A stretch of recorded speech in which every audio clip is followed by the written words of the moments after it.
known before.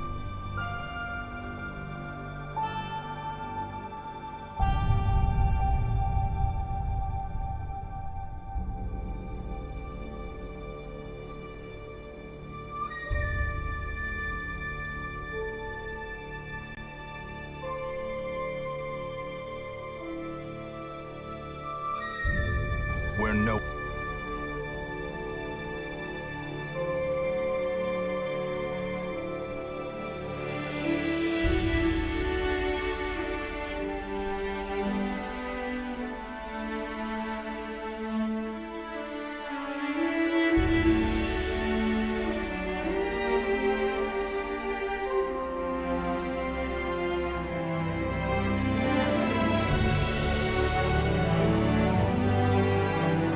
And you people, you're all astronauts. Or some kind of Star Trek.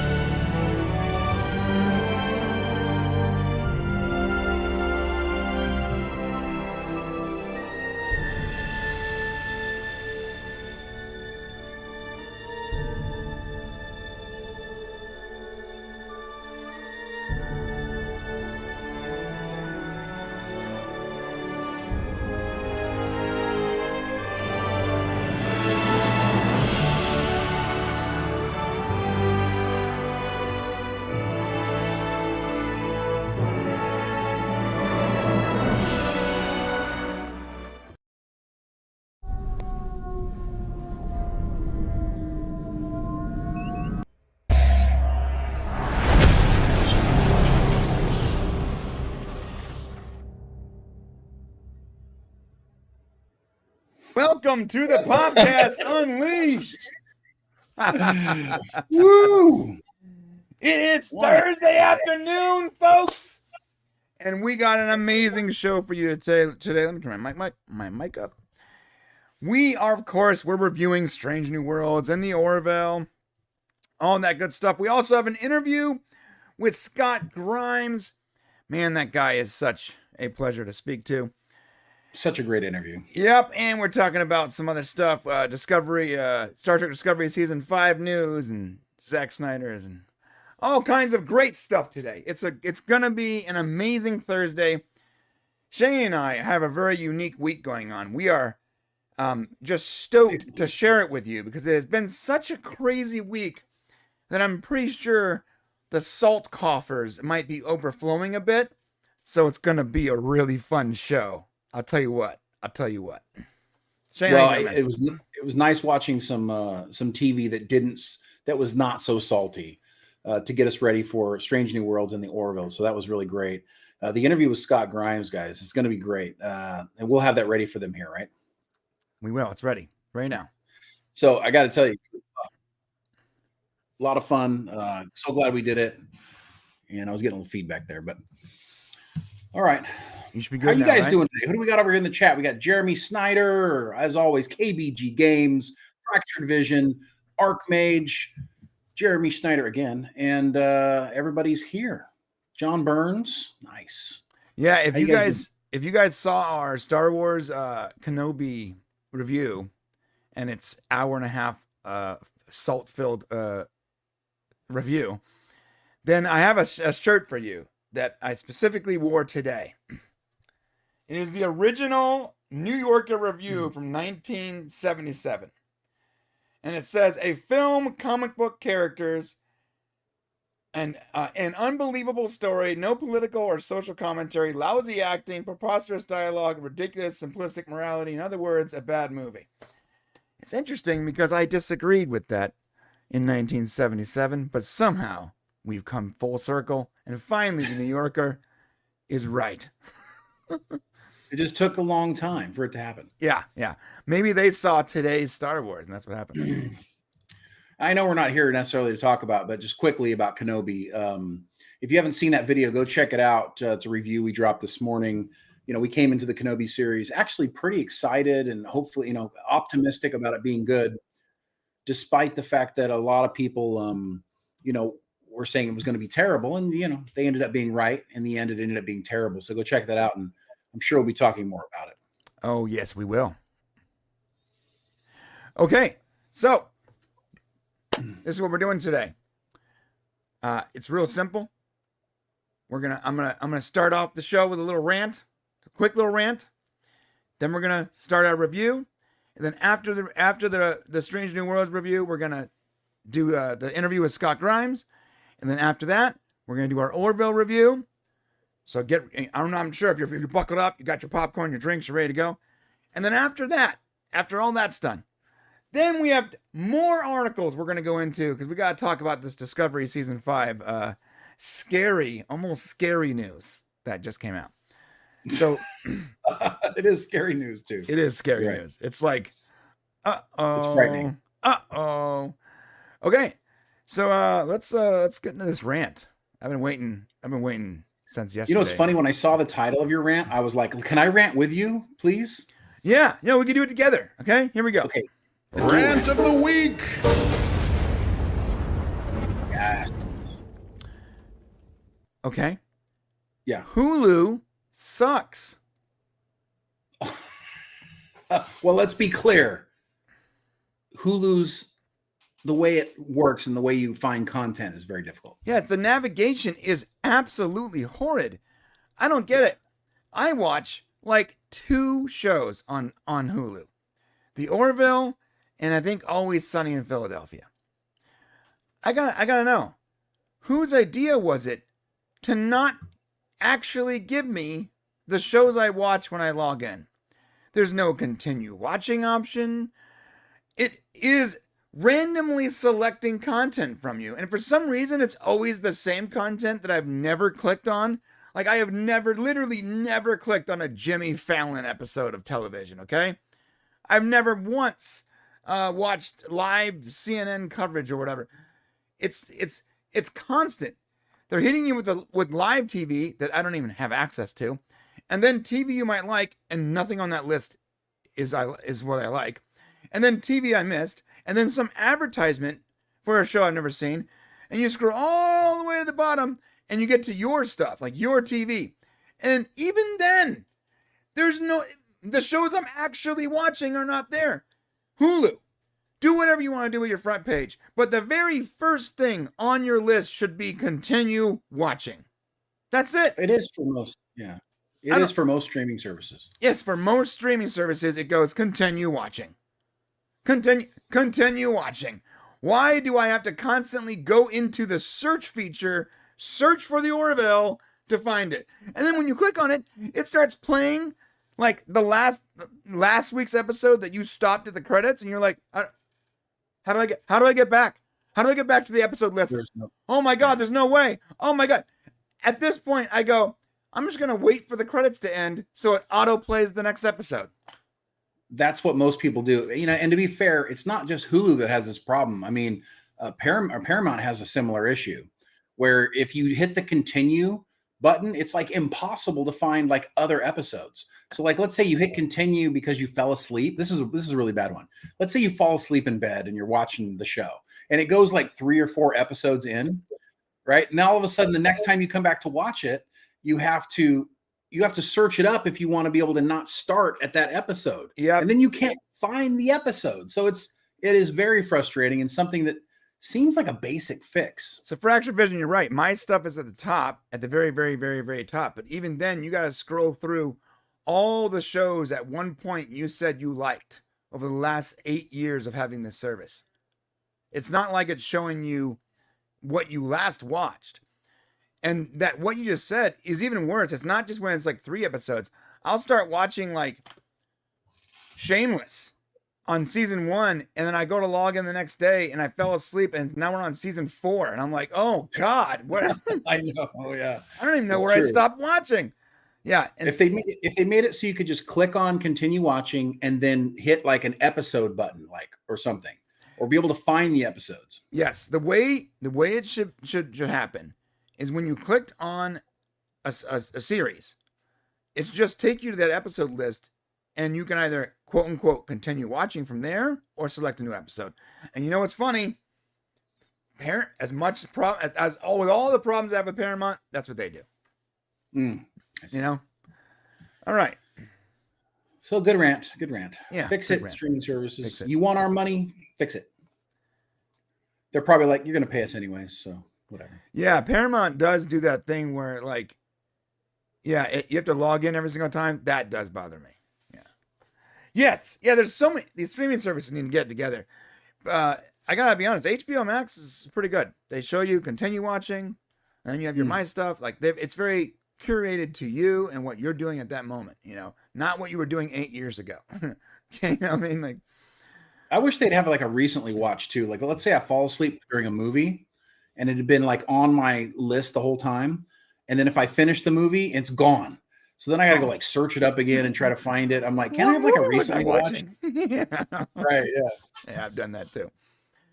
Okay, so we're gonna jump into it. We're gonna jump into it, man. Anything you want to say before we jump into the Yeah, HBO Max is legit. KB Games, legit. This is not an advertisement of HBO Max. We are not sponsored by HBO Max. I mean, they have good content. Their streaming service is good. I would like to be sponsored by HBO Max. That'd be great. All right. So you got anything, or you want to just jump in the review? No. Let's jump into it. Okay. Let me load it up. I'm loading it up. I guess I could say something while you're loading it. Yeah, go ahead.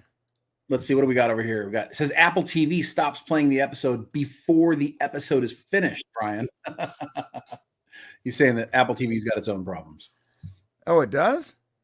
Oh, yeah. So yeah, it'll start like, yeah. So it's like the auto skip credits. That's what it does. But like it'll because all credits are different. Sometimes it'll start playing like when the actors are still talking. I know what you're talking about. Well, hey, Danny Rowe. Danny Rowe in the house. Nice. Good to see some of these old faces. Okay, here we go. Fun episodes. In case you don't know how it works. I'm sorry, what was that, Shane? No, go ahead. In case you don't know how it works. If we like something, we give it an upvote. If we dislike something, we give it a downvote. And at the end of the review, we will average those two numbers and give an official Popcast score. And here we go.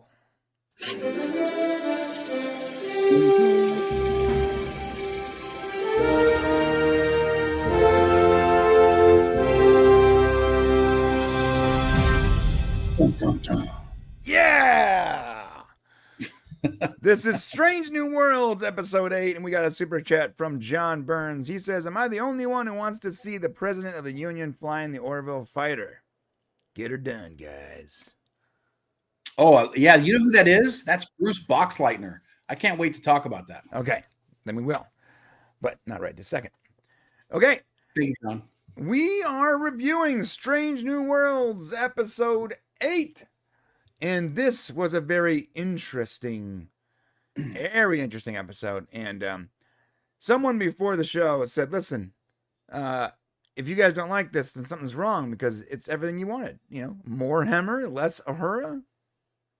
Win-win. Shane should give it 1 million upvotes. You know, it's funny. The Hemmer stuff, wonderful. Absolutely. I can't wait to upvote that. That we got some good Hemmer and just a little bit of Uhura, which was good. I mean, we had enough Uhura. You know, she was fine. Of course, she had to play the bad guy, which is kind of a bummer. I don't see her character being that way. But, you know, this episode was a little bit like, I was worried about this episode through the first half of it, to be honest with you. Really? I was concerned. Yeah, because there was so much of the fantasy story being told that I started to wonder, like in a good Star Trek The Next Generation episode, you're going to have this kind of thing play out. But the character who's walking through who's in reality still, right? You get more of that. So in this episode, there was so much of the fantasy that I'm like, oh crap, are they going to do an entire episode where the fantasy is the main part of the story, or are we going to get, you know, the intrigue of what's actually happening? And they eventually got there. Yeah, I was a little worried about it. Same way I was like, okay, so how are they going to explain this scientifically? And they did. So, I mean, it's science. I mean, so one thing I'm going to say about this episode, it feels like Strange New Worlds is, like they found a bunch of scripts that Gene Roddenberry wrote at the bottom of a, yes, in the bottom of a drawer somewhere, you know, like they were rummaging through the storage unit at the old Paramount Studios or whatever, and they found Gene Roddenberry's desk that he used while on the Fox lot on the, was it Foxlot with Lucio Ball, whatever. It was, yeah. And they find a drawer and there's a key. It's locked. And someone jimmies the drawer and they see like, oh, Star Trek season 5. And he had written the whole series and it never got picked up. And they're like, oh, awesome. Not true, by the way. Yeah. This is not true. But every episode feels like a lost Gene Roddenberry script that was doctored up, you know? Which is a compliment, and that's a compliment to you writers, because Brian's not saying you guys ripped off Roddenberry. What we're saying is this feels very Star Trek, and it's a good thing. Yes. So we start the show off with a sweet shot of the Enterprise, and they are conducting a survey, right, of the nebula. Of a nebula. Yes. Okay. And Mabenga's back in his I don't say his name right, am I? Well, I love doing these shows with you just to listen to you say all the characters' names. All right. Mabenga is Mbenga. Oh, is it Mbenga? It's just the letter M, yeah. Mbenga. Mabenga sounds. Mabenga. That's all right. We'll get to a la-la-on later. So. La-la-la-la-la-la-on. Yeah, I just call her LNS now. I don't say her first. Is that name. what it is? Yeah. Okay, got it. Yeah. Just in case you guys don't know, I have a pretty hefty speech impediment, and that's why some words elude me. Like, that's what it is. Irresponsible. I have to really think that one through. Or like representation. I still can't say. Say it. Now everybody thinks I'm just making fun of representation. Now everyone thinks that I'm just making fun of like the slow kid. So thanks. Yeah, I'm the slow kid, and Shane is making fun of the slow kid. Okay, get on the bus, get on the short bus. I love Star Trek. All right, I'm pretty sure you just took it over the top. I just took it to the next level. But yeah, I have difficulty saying certain English words because my primary language is not English; it's actually Klingon. Kapla! I think you mispronounced that one too. I did. All right. So Mbenga is having this. He's got a chief medical officer's log, and I think it's great. Each character has kind of got this. You know, they do the log at the beginning of the show when you know the episode is going to sort of be about them. At first, I was a little concerned because he started talking about his daughter in this log, and I'm like, wait, isn't she supposed to be like a secret? And then you realize it's his personal log, right? So. Right. KB Games just said Brian got canceled. Don't worry. We were canceled long ago. Yeah. We were canceled 3 years ago when we had to change our channel. Yeah. All right. Cancellation. So it's he's reading the book, The Kingdom. Ready? I'm going to murder this word. Do it. You got this. The Kingdom of Elysium.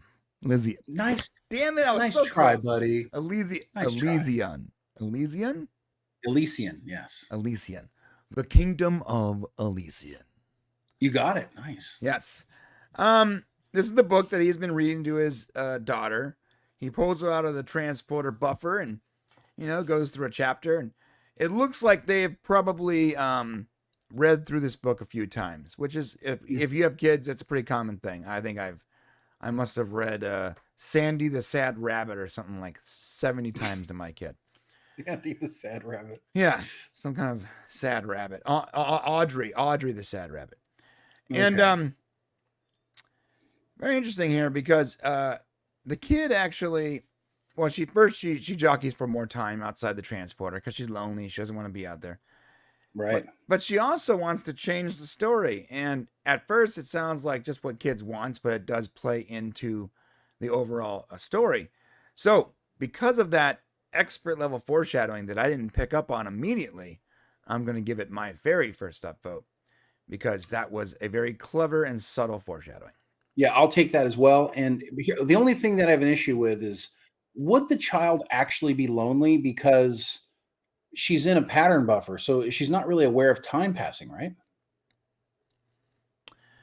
Maybe she's lonely because every time she's been out, she's been in that room, in that chair with her dad reading a book. Right, that's true. Which would account to I don't know. Yeah, it's hard to say, but they needed to make some connection, so I get it. Yeah. Hey, Kenneth. I'll take that out too.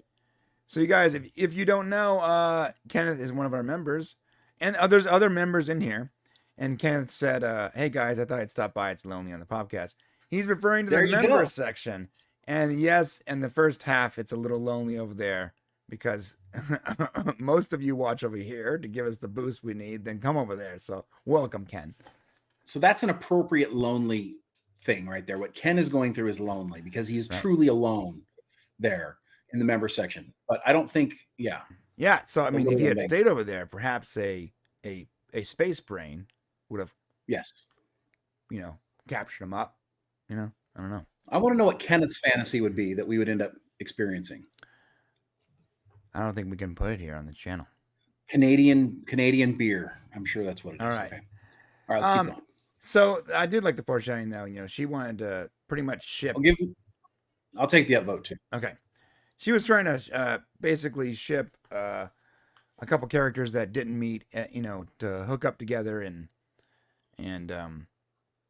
help the king or whatever, so she can get the perfect outcome. And I think that's a very childlike thing. Okay. He's like, you can see he's working hard. He's slaving over trying to get a cure for his daughter. Right. It's obviously weighing heavily on his mind. Right. He's still trying to figure it out. And Doctor, the shuttle crew landed several hours ago. Where you at, dude? And there's this moment with Una's both being his boss, but also being a friend. I like that. Listen, you're pushing yourself too hard, but you gotta also do your duties. I understand, blah blah. So that's good. She's an excellent executive officer. I got to tell you, I have a lot of experience with XOs, and she's really good. Like her character is a good XO. Upvote Una. She's just doing her job. Star Trek. You guys got it right. Yeah, there's a show I watch called The Last Ship. I'm not sure if you've seen it. Yeah. And Adam Baldwin, the actor Adam Baldwin, plays the XO on that show. Mhm. And he has a similar personality to Una. And I'm always like, I would totally follow that guy around. I would do what he says, Yeah. It seems like he's the connection between the captain and the crew, and it works. Yeah, I think you would follow Una around waiting for her to rip her shirt again. I think that's what would be your motivation. How dare you? He's not Sorry. wrong, folks. Not wrong. It made me sound like a stalker. Like, hey, Una, what's up? I'm sorry. That was an intense moment, though. Yeah. Okay.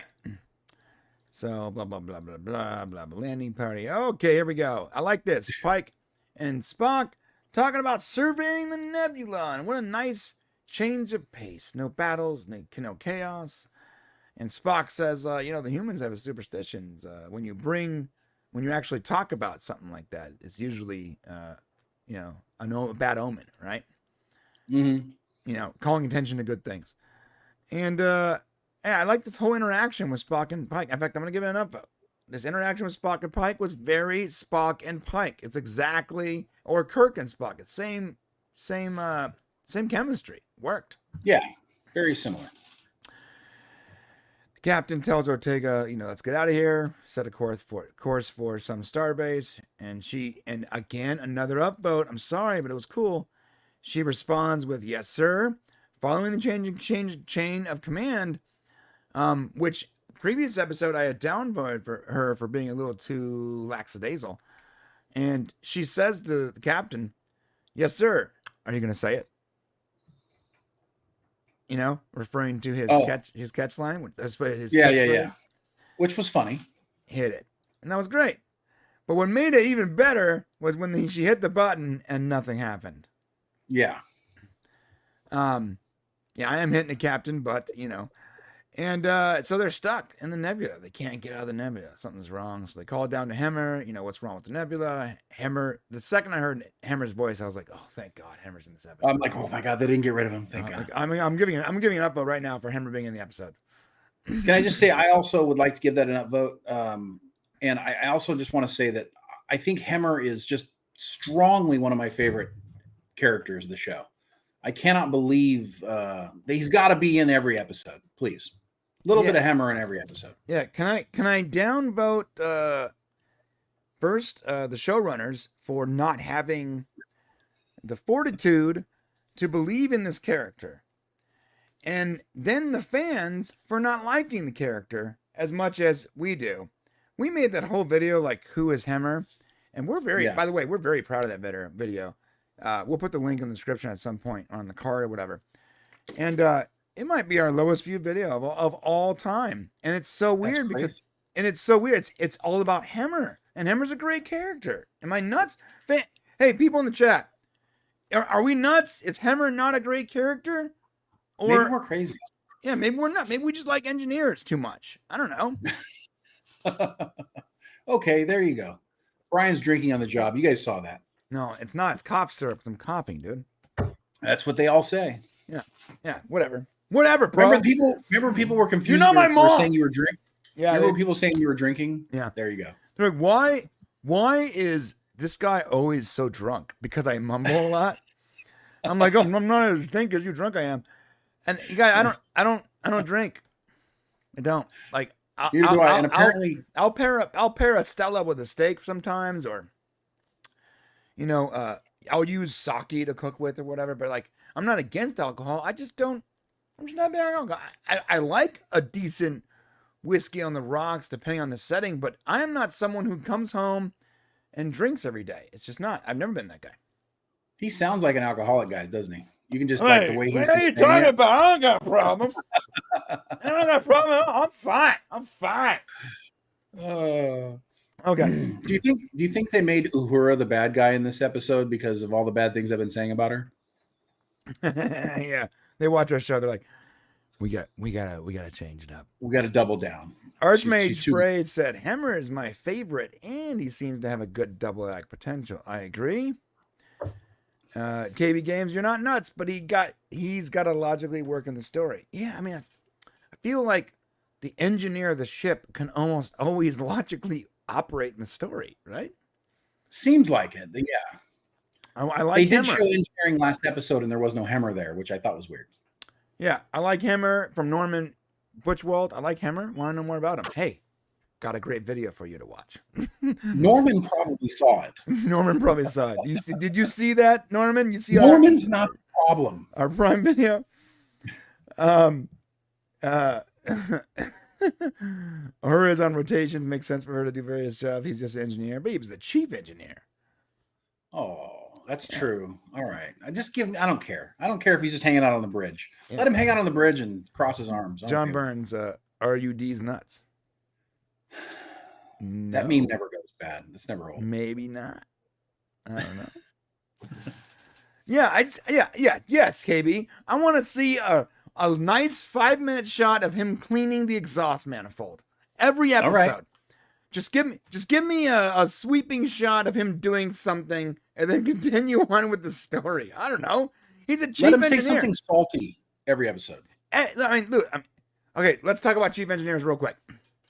Scotty, literally sitting in the captain's chair of the ship multiple episodes, always interacting with the captain, explaining what can be done and what can't be done. He's a part of the core crew. TNG, Jordan the Forge, almost every episode, multiple episodes literally centered around him. Even Voyager, right? Angry B'Elanna. Klingon, B'Elanna, thank you. Lana Torres, yeah. Constantly in every single scene. As much Much as to your chagrin, yes. yes, I don't even like that character. That's my worst character in Voyager, aside from those ridiculously horrible villains, the Kazon. Not in my opinion. I don't like Neelix. I like Neelix. Yeah, so that's difference of opinion.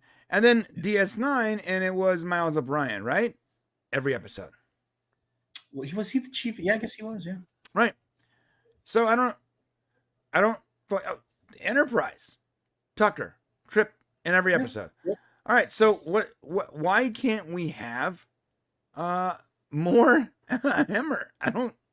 Well, we did in this episode. We got more Hemmer. I think it was appropriate what happened. It's just the last 3 episodes he wasn't there at all. Right. So I think that was the problem. And But isn't this there only- episode was good. And there's only 2 So- episodes left, so Right. So hopefully he's in both. I hope so. Okay, let me get rid of this D is nuts comment. Yeah, that's great though. Yes, we haven't seen Sam Kirk. I would have loved to have seen We need more. seen Sam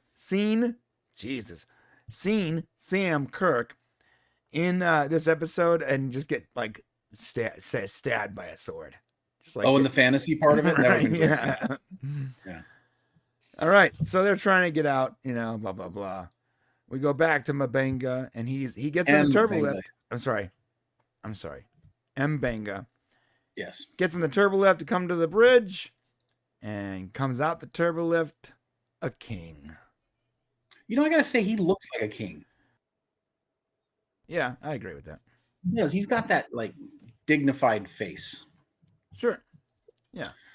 He also speaks with like gravitas. Like he's very calm and collected. This is a good show, good episode for him for sure. You know what I find curious about this episode is they don't really ever explain how the entire the ship is still there, but it's dressed up like this medieval kingdom, right? Usually in a Star Trek episode, they usually end up in another location, right? Yeah. There's more transformation of what's happening, and I thought it's interesting that there's this really fleshed over combination of both things happening at the same time. Right. Yeah. Yeah. In other episodes, you would see him in Sherwood Forest or some kind of like when they're like moved away from the ship, they're in some other setting. Right. And in this situation, the one thing that's never really clear is this creature in the nebula was able to materialize all this stuff. Something that it was really not explored, but it was something that was really going through my brain the whole time we were doing it. Maybe it materialized it in their mind. All right. Maybe he remembered because of his connection to his daughter, and Hemmer remembered because he remembered he had memories because of his ability to block the entity. However, it didn't stop them from seeing the same things everyone else was seeing. Interesting. Okay. Because they're able to use the ship. Like he wasn't able to talk to the ship, but he was able to actually use the ship computers and tools and all that. Correct. Yeah. KB said maybe it was COVID related. Maybe. Yeah, they couldn't go on vacation and they just dressed it up. No, I think he was talking about Hemmer not being in the episodes. Oh, well, maybe. I guess we haven't heard anything about that yet. Yeah. I do know that the promotional material for Hemmer, the person that's dressed up as Hemmer in like the posters and all that is not Hemmer. Uh-huh. It's not the actor that plays Hemmer, because you can actually zoom in on his eyes and like the person that's appearing as Hemmer doesn't have the same facial structure and is not blind. Okay, so Pike is really operating here. This guy's an actor, man. This guy's an actor. That's like the statement of the obvious. I mean, he's a good actor. He's a good actor. Like it's a 180 from his character, right? Yeah, and I did give him an upvote for just him playing basically the complete opposite of Pike, and he's this like scaredy cat kind of coward. Right. Yeah, Hail the King. So now, and if you notice, most of the characters actually play the opposite of themselves. So Uhura is mean, La'an is cheerful, and there's a lot of this opposite swapping occurring. Is she cheerful though? La'an? Yeah. Yeah, she seems happy and she's completely opposite of what her normal character is. Interesting. You didn't notice that? No. She's singing. Okay. No, yeah, I guess. Yeah. Oh, I'm sorry. Struck me as being opposite. I apologize. I was thinking of Una when you said that. My bad. Oh. Yeah, La'an was completely different. You're right. Right. Okay. All right. Going back to this. Sorry. All right. So yeah, he starts figuring out. He instantly starts remembering and sort of identifying that these are characters in the book, his kid's book, right? Right. And really well acted this whole thing, and Pike's interaction with the new Ortegas is hilariously good. It's great. Yeah, it's really good. And I'm not gonna give it an upvote because I just gave you an upvote, but it's very good. Like, and they continue that relationship the whole time, and it's very good. Now this is around the time though, like when he leaves the bridge, I'm sorry. Let's back up a little bit. He does. He is. This is when they tell the audience that they can use the computer in the ship's systems, because he's able to actually use the computer and get a read on what's going on. Right. Right. But when he leaves the bridge, and I'm gonna scan through that, I start to feel a little worried because, I mean, to be honest, because Yeah. I'm looking at the time and I'm like, okay, there's no clear indication of what's happening.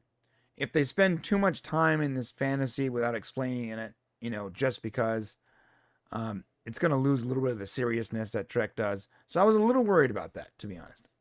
Yeah, no, I had that. I was strongly feeling that. In fact, to the point of, I was like, I think I'm going to end up downvoting this. It's just kind of taking too long, but they do manage to get out of it, I think, just in the nick of time. Nick of time. Yeah. Yes. And had he not been using the ship's systems that whole entire time, it would have bothered me. Right. And I think that, the elevated, I think they had elevated dopamine, which I guess that's a way for the entity to control their brain or something. So that was kind of interesting. Yeah. If they're happy, they're more susceptible to influence. Yeah, he uses devices, blah blah. Okay. Oh, okay. So this is when LNS comes in. Say the name. La'an Noonien Saint. And for the first time in a long time, I'm going to give her an upvote because give us the specific reason why you're upvoting her right now. It's not because of the way she's dressed. I know everyone's thinking that in their brain. It's not. It's not because of the way she's dressed either. Okay. I love your honesty. Give me an upvote as well. She's got some pretty good pipes on her. She sings pretty well. And I just like seeing her character in this opposite sort of fashion. Yeah, totally opposite. Like a completely different person, which was really great. If you guys have ever seen a show called Brooklyn Nine-Nine, there's a character that plays I forgot, the actress's name is Beatrice something. But she plays like this like badass, like I carry a knife with me, I speak like this, and I'm gonna kill bad guys. Detective, right? But in real life, she has glasses and she speaks like that. She's like, I just love everything. I'm so happy. It was just like that. It was like the character that Beatrice plays versus this character. It was very, very cool. And I liked how she was able to pull that off. Agreed. All right. This is the Hemmer portion. And he's here. Yes. Hemmer is here. And you immediately find out that he's not susceptible to it. Right. Yes. Which he's talking about being court-martialed and you guys work for me and all kinds of stuff. Right. I'm your superior. I am your superior, sir. So I thought that was pretty interesting. And they're looking for this. We're trying to figure out who's the bad guy. And Banga's still trying to figure out this whole situation, like what's going on. And I think he's finally relieved to find out there's somebody else who's not susceptible to what's happening. Yes. And, I almost immediately in my mind, I was like, oh, so it's because he's a telepath or something, It's because of his strong... What's that? And that's what it was. Right. Yeah. And I pretty much immediately knew that. Which I liked because I was like, oh, that means that he's going to be a big part of this episode and sort of solving the problem, which was exactly what it came down to. Yeah. Yeah. So the red guard was great. La'an did great here. I want to sort of scan through this. This is all great when they're like, hey, listen, the kingdom, I know this is neutral ground, but you gotta come, you gotta deal with this queen, blah, blah. We don't yet know that's Uhura. Yeah. And they sort of argue it out. And so they're taking him, they're going to lock him up or whatever, right? What? By the way, he's playing the wizard caster. Yeah, it's just funny the way you're dragging him away. I thought it was funny. Okay, so this is when they get together, they try to figure out where he's at. This is interesting. How do they know where everything's at on the ship? That's a weird thing to me. Like that is like a battle plan, right? Right. You're talking about the characters who are under the spell? Yes. Who are being controlled? Yeah. Mbenga is looking at that table, being like, "Okay, we gotta go over there." Like, well, where's over there? Like, Yeah, they seem to engineering? be just kind of. It was important that he was the king in this situation because they just kind of do whatever he says. Right. So that kind of worked out in that. I think that's probably what it is. Cool. And maybe on some deep level, they understand what's happening, and there's only this topical kind of change to them. Right. And she did great again. You know, the whole every part with Lon was very, very good. I love the hair part in the middle. And with Pike, yes. Perhaps diplomacy. Perhaps I should stay behind. Just a coward. Her sword is the name of her sword is called Starfall. I thought that was cool. Starfall is thirsty. Starfall is thirsty. Everything's good here. Scanning through, we're gonna get to Spock. This is the good stuff. There he is. Oh, they should need video of this and show it to Spock later. That's what needs to happen. Yeah, so Spock is playing this character that is Castor's brother, another wizard, right? And Mbenga knows that because from the book, and he's able to speak to him. And I like this scene when he goes, "Okay, I'll aid you, follow me." And Ortegas asks Mbenga, "Do you trust him?" He goes, "Not at all." Right. You know, how do you know you can trust him? I know I can't trust him. Like immediately. He knows that I immediately. love how they use the Jeffries tubes as well. Yes. Here, you know, that was nice. Yes. I still feel like the Jeffries. It's a little side quest here, guys. No pun intended. The Jeffries tubes shouldn't have artificial gravity. If you have to crawl around in them and use ladders and all that, just turn the gravity off in the Jeffries tubes. Can you just turn the gravity off and like that? It wouldn't have to be a completely sectioned off part of the ship. No, they have localized gravity. You know, like in TNG at least, they were able to control gravity via the room they're in. You know, even in Enterprise, there was parts of the ship that didn't have gravity. I mean, I could see. I don't even know how it would work, to be honest with you, and how they would remove gravity from different parts of the ship. But, you know, it's very traditional, you know, TOS, you know, nobody's floating through Jeffries tubes in any of the series we watch. So it's reasonable. That's fair. Okay. So, another quick upvote. Oh, and why are we upvoting this one, Brian? Because she does a really good job. Her acting is really quite exemplary.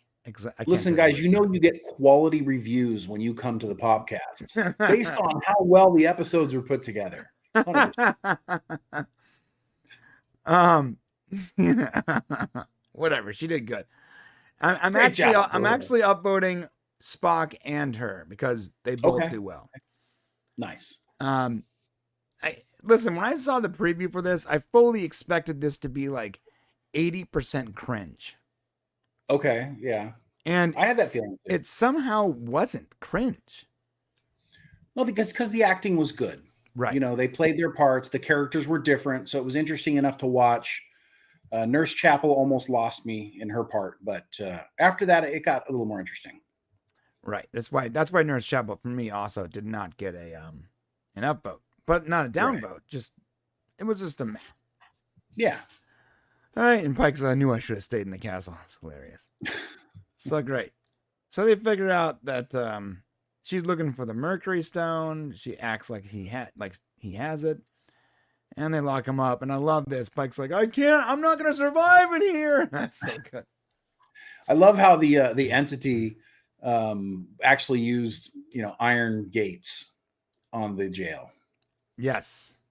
You know, obviously it wouldn't be like that ordinarily. Right. That was great. Yep, they're all, and that's when he explains to Hemmer. They're all playing characters from a children's book. It's a long story. Where is the Mercury Stone? Of course, Hemmer doesn't actually know where the Mercury Stone is because he's not the character, right? Right. But he has a magic wand. I love this. I love the whole science and abracadabra, and it's the character. This is one of the things you love about characters when they have this moment where he asks Mbenga, "What would a magician, a human magician, say?" And he said, abracadabra. And he's like, I like that. It's like this moment where it's like, it's the little things like that with a character where that's going to stay with him now forever for the rest of Star Trek. Yes. Yeah, you're right. Yeah, abracadabra. And now I want a T-shirt with Hemmer's face on it that says abracadabra. I'm not gonna exactly. He goes, "Don't look, it'll blind you." And I think Ortega's asked, "What about you?" He's like, "I'm a wizard. I'll be fine. I'm really blind, so it won't matter." But yeah, it's good. Not bad, wizard. It's so great. They're all shocked. Yeah, it was great. So yeah, we gotta upvote abracadabra. Are you upvoting it too? Yes, 100%. And the wizard conjures his way out of his cell. When Spock goes, "My magic is more powerful." So great. All right. They're gonna. Oh, this is good. That whole fight scene. Yes. He runs away. That's great. So great. This guy Pike goes from like being like the Wild Wild West, fearless captain to being like just a court jester coward. It was great. Yes, exactly. Yeah, they fight it out. Blah blah. All right, this is when Archer shows up. All right. I love how she says, "You're unarmed," and then she like takes that dude's sword and she's like, "I've armed myself." Ortega's is just really great. Yeah. Yeah, Ortega's is actually growing on me. First couple episodes, I kept saying the same thing, like, I don't really know about this character yet. This character seems, but the character itself is really growing on me. Her little quips, her quippiness with the ability to also, be a Starfleet officer, follow a chain of command is nice. I think because of my post-traumatic stress disorder from Discovery, I keep looking at every character with a weird shaved the side, shaved head, and I'm assuming they're gonna be like just insubordinate the entire times, and that's not what we're getting from Ortega. She is not insubordinate. She has a personality, and it's really growing on me. While you stay here on the shot, okay, I just want to go ahead and give this an upvote. Okay. Because I'm getting my Lord of the Rings vibes going on here, and I just got a thing for female elves with bow and arrows. So there you go. Oh, okay. My moment. Oh, yeah. Okay. Yeah. If her ears were like pointed, we'd be getting somewhere. Okay. All right. I'm with you. Okay. All right. Yeah. I mean, you got the other two to upvote, so I figure Yeah. I'm also into the elf. The night elf. Good-looking women in Star Trek has always been important. Good-looking men, good-looking women. I don't see why we can't have attractive characters. It's important, right? And unattractive characters. Whatever. Beauty is subjective. Nerds love too, bro. But don't go full one way and just be like, no attractive characters, only unattractive characters. Because you don't have to be attractive to be in Star Trek. Yeah, we get it. Yeah, but you can have both. You don't have, all right, moving on from this. Run away as far as I can. Sorry, I made that weird for you. Yeah. Oh no, it's not. All right, so that's what they identified that there is a entity of some sort inside the nebula that is able to create this new reality and infect the crew, and Hemmer was able to avoid it because of his extremely honed telepathic abilities. He was able to block said entity. However, it's a consciousness without a body floating in space. Right. But it's inside the nebula, right? I mean, a nebula is merely just gas. Yeah. So, but it's localized because he says at the end, like, she has to stay here for this to work. Well, it's like being inside of a cloud, I guess, in space. Okay. So it's still a consciousness without a body. Yeah, it's called Boltzmann brain. All right, so yeah, I just want to look that up real quick. Boltzmann brain, is that a real thing? Because if it is, I'm giving it an upvote, and it is. Okay. All right, read it. According to this, says the Boltzmann brain thought experiment suggests that it might be more likely for a single brain to spontaneously form in a void, complete with a memory of having existed in our universe, rather than for the entire universe to come about in the manner cosmologist, oh my God, think it actually did. Physicists use the Boltzmann brain thought experiment as a reducto and absurdum argument for elevating competing scientific theories. Whatever. That's awesome. Upvote away. I mean, if the universe can be created in any ways, then I think anything that can be created within the universe would be more likely than the universe being created.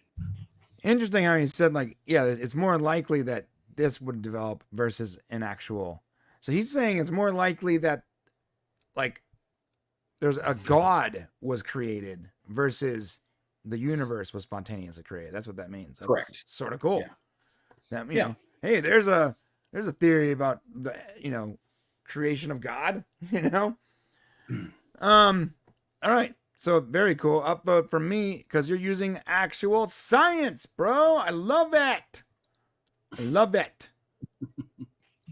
And they figure out that they need to like speak to this entity, and make a deal with it or whatever. Right? Boom, boom, boom.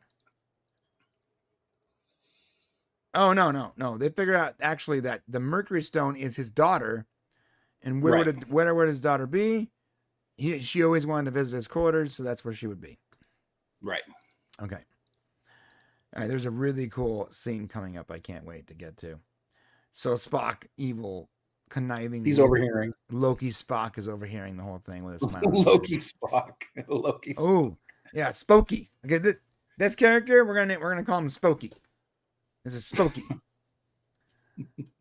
Yeah, that's right. TNG had Nagelium. That was like that one random, like the guy with the face. Hello, Captain. Remember Nagelium or Zero? Yeah.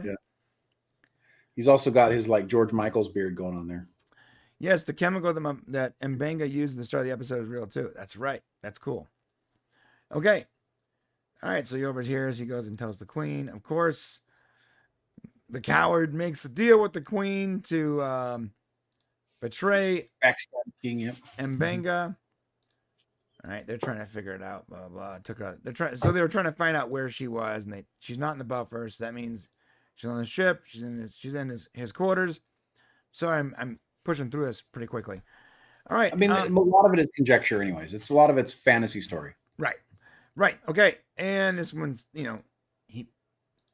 Pike betrays his king, and this whole standoff happens. I'm sorry, Your Majesty. I'll be honest, Uhura looks pretty scary, man. She looks like she would take you down. Yeah. She's kind of buff. She looks fantastic. I'm about to upvote her again if you keep talking about her. All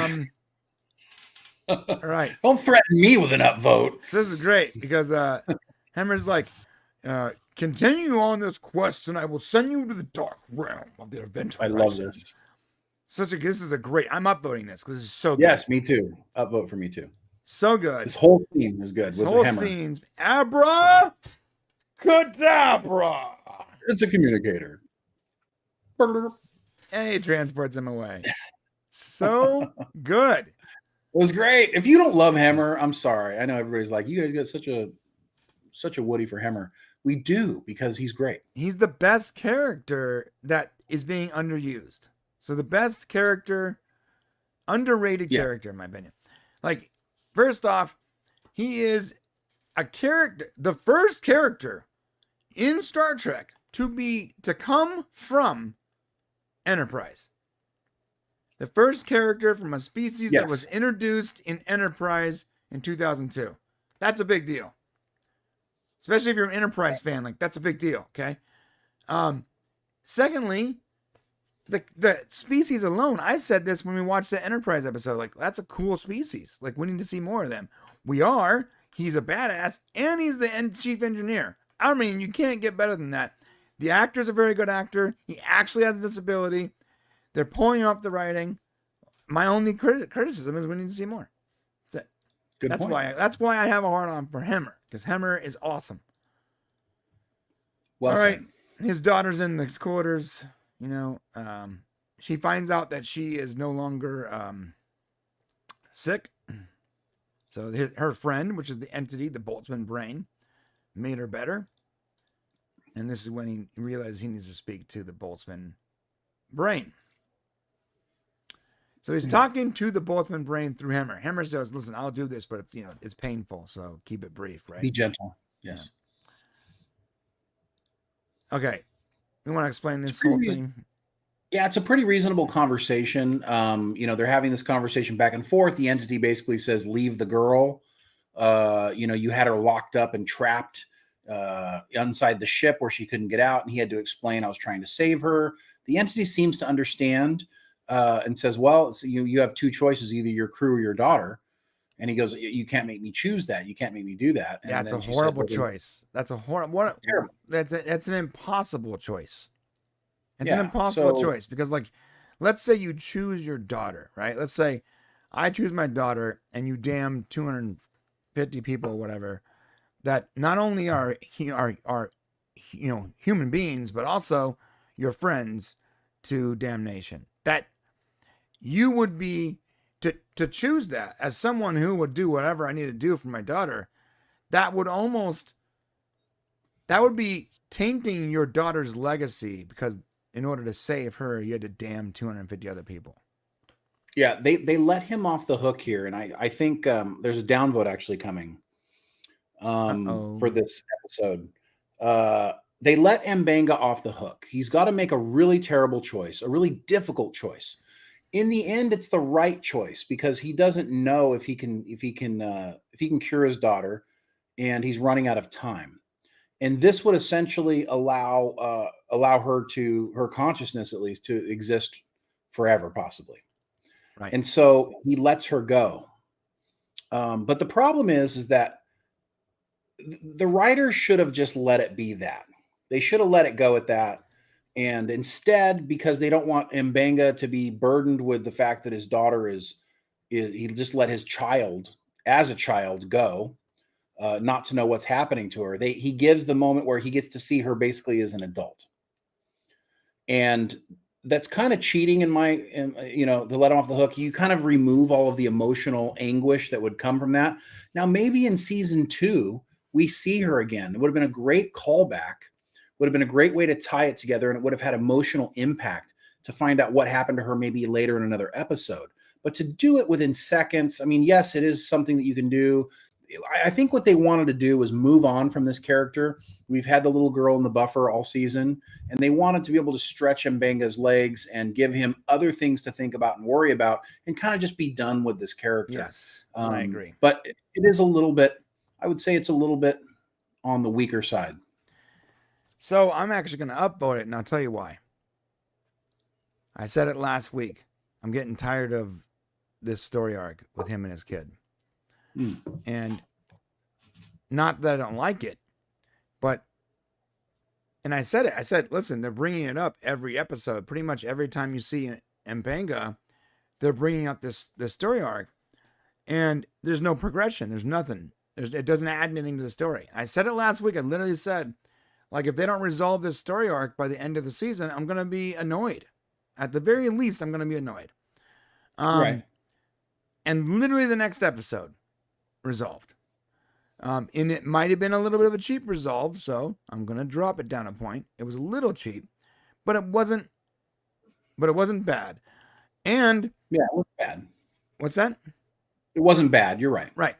And this might actually be a really cool sort of Trek theory craft here, because, like, maybe that's the start of the Travelers, or maybe it has something to do with the Q. Maybe this is like the beginning of one of these, like, all sort of like these godlike, overly over OP characters in future Trek. Who knows? It can't be, unfortunately. So, because with the Travelers, they were around for thousands and thousands of years before, because they were taking people from Earth long before. And of course, Q is, even older, or at least extraordinarily old. Here's the problem. You are thinking in a linear way, as a human being would think. But at the end of this episode, when she appears to him and she says time works differently, it's completely different. They can experience any point in time. I'm not saying it started with her, right? I'm saying that the being could have been around for thousands of years, but all of a sudden, the injection of a human consciousness is what sets them on the path to becoming a Q-like being. And because I time mean, to them it's doesn't work happening the right same now, way. though. My problem is it's happening right now. So, you got to be really careful when you deal with this. Like, time can be anywhere, point in time, and all stuff. You start to really lose people when you start to play these time shenanigans like this. And so I would say, if canon has decided that the travelers are whatever thousands of years old and Q is millions of years old, you can't create that now. And I know that's something that we talk about a lot in our stuff. It's like, well, maybe this is the creation of the Q, or maybe this is the creation of this. Bullshit, I say. And I say it strongly, bullshit, that you can create it in any of these situations arbitrarily and then have it, dash out into time. And now it's accepted as canon. I just think it's cheating. We don't know how long the Boltzmann brain's been around. Maybe it's the injection of a human consciousness is what puts them on the path of forming like that connection with humanity. Well, I'm saying, but if you're saying that they made that connection a long time ago, that's fine. But if you're saying they made that connection now, and that resulted in the travelers being created thousands of years ago, or something like that, or the Q being created, then I'm saying it's more like their motivations for being so involved with humanity, right? Like Q is so involved in humanity. They're so interested in humanity, or at least Q and some other Qs are. It might have been because of the injection of a human consciousness into the right now. realm. Yeah, right now. This is why in 30 years you see what's that trio, whatever, the TOS version of Q interacting in some way with, well, it's just a few years away, I guess, or whatever it was. 10 years from now, when the TOS version of Q is interacting with the crew, because this injection of human consciousness into the Boltzmann brain. I don't know. I think we're really stretching it here. You want it to be more cut and dry, like they just evolved millions of years ago, and that's where we're at. I just don't think it's realistic or fair to say that something that happened in the future resulted the past. No. This is the past, though. For us, we've never seen. There's been no mention of the Q at the up until 10 years from now, when I mean, in theory, when the TOS crew meet with that tree, whatever that guy's name is, the guy with the start with the T. So here's the deal. What if the Q existed that way, but their fascination with humanity started as a result of a human consciousness joining their ranks? Well, but the Q have existed for, at least 4 billion years, according to everything out there. So it would just be really tough to connect those two things. All right. We're spending too much time thinking about this. We're doing it very nicely, though. We can fight over it. Be like, no, you're wrong. I mean, yeah. This is what happens, by the way. Shay and I usually, when we're having meetings about our other channel, our main channel, this is what we do for hours. Just no, yes, no, yes, yes, no. But what about this? Oh, okay, you're right there. But what about this? No. 3 hours later. Well, there's no video there. It doesn't make any sense. There's no video. 3 hours later. I think, who said it best here? Somebody said that they can't leave the Nebula, so it doesn't matter anyways. KBG Games. So it's like, okay, fair enough. I'll go with that. You can't leave the Nebula. So okay. All right. But how did you project her as like an adult? I don't know. I guess I don't want to look at it too closely because I don't know. Your brain's it sure seems like, awfully. I don't get it. I'm like, time, stop it. Stop. All right. So they established that she's never gonna know death. She's gonna live and play in these fantasies. A heaven for a kid. This is basically heaven, right? Yeah. This is like a manifestation of heaven. She leaves her physical body and her consciousness floats around being a kid forever. What if it's the start of the Nexus? Oh, snaps. There you go. Could be that. Yeah. What if it starts to travel? And that's what starts the Nexus. And it starts traveling because that the human child's consciousness is what makes it want to explore. Yeah, there we go. Maybe it was stationary for a millennia because it had no reason to leave. But now with the injection of a curious child's consciousness, it starts to move. There you go. Okay. All right. So there we go. We came up with a theory. Are you satisfied? Video there, now? guys? Huh? Should we make a video? The start of the world Nexus creates the Nebula. Yep. What creates the Nexus. What do we have? The Nexus. All right, so basically, it releases the child, lets her, very touching moment.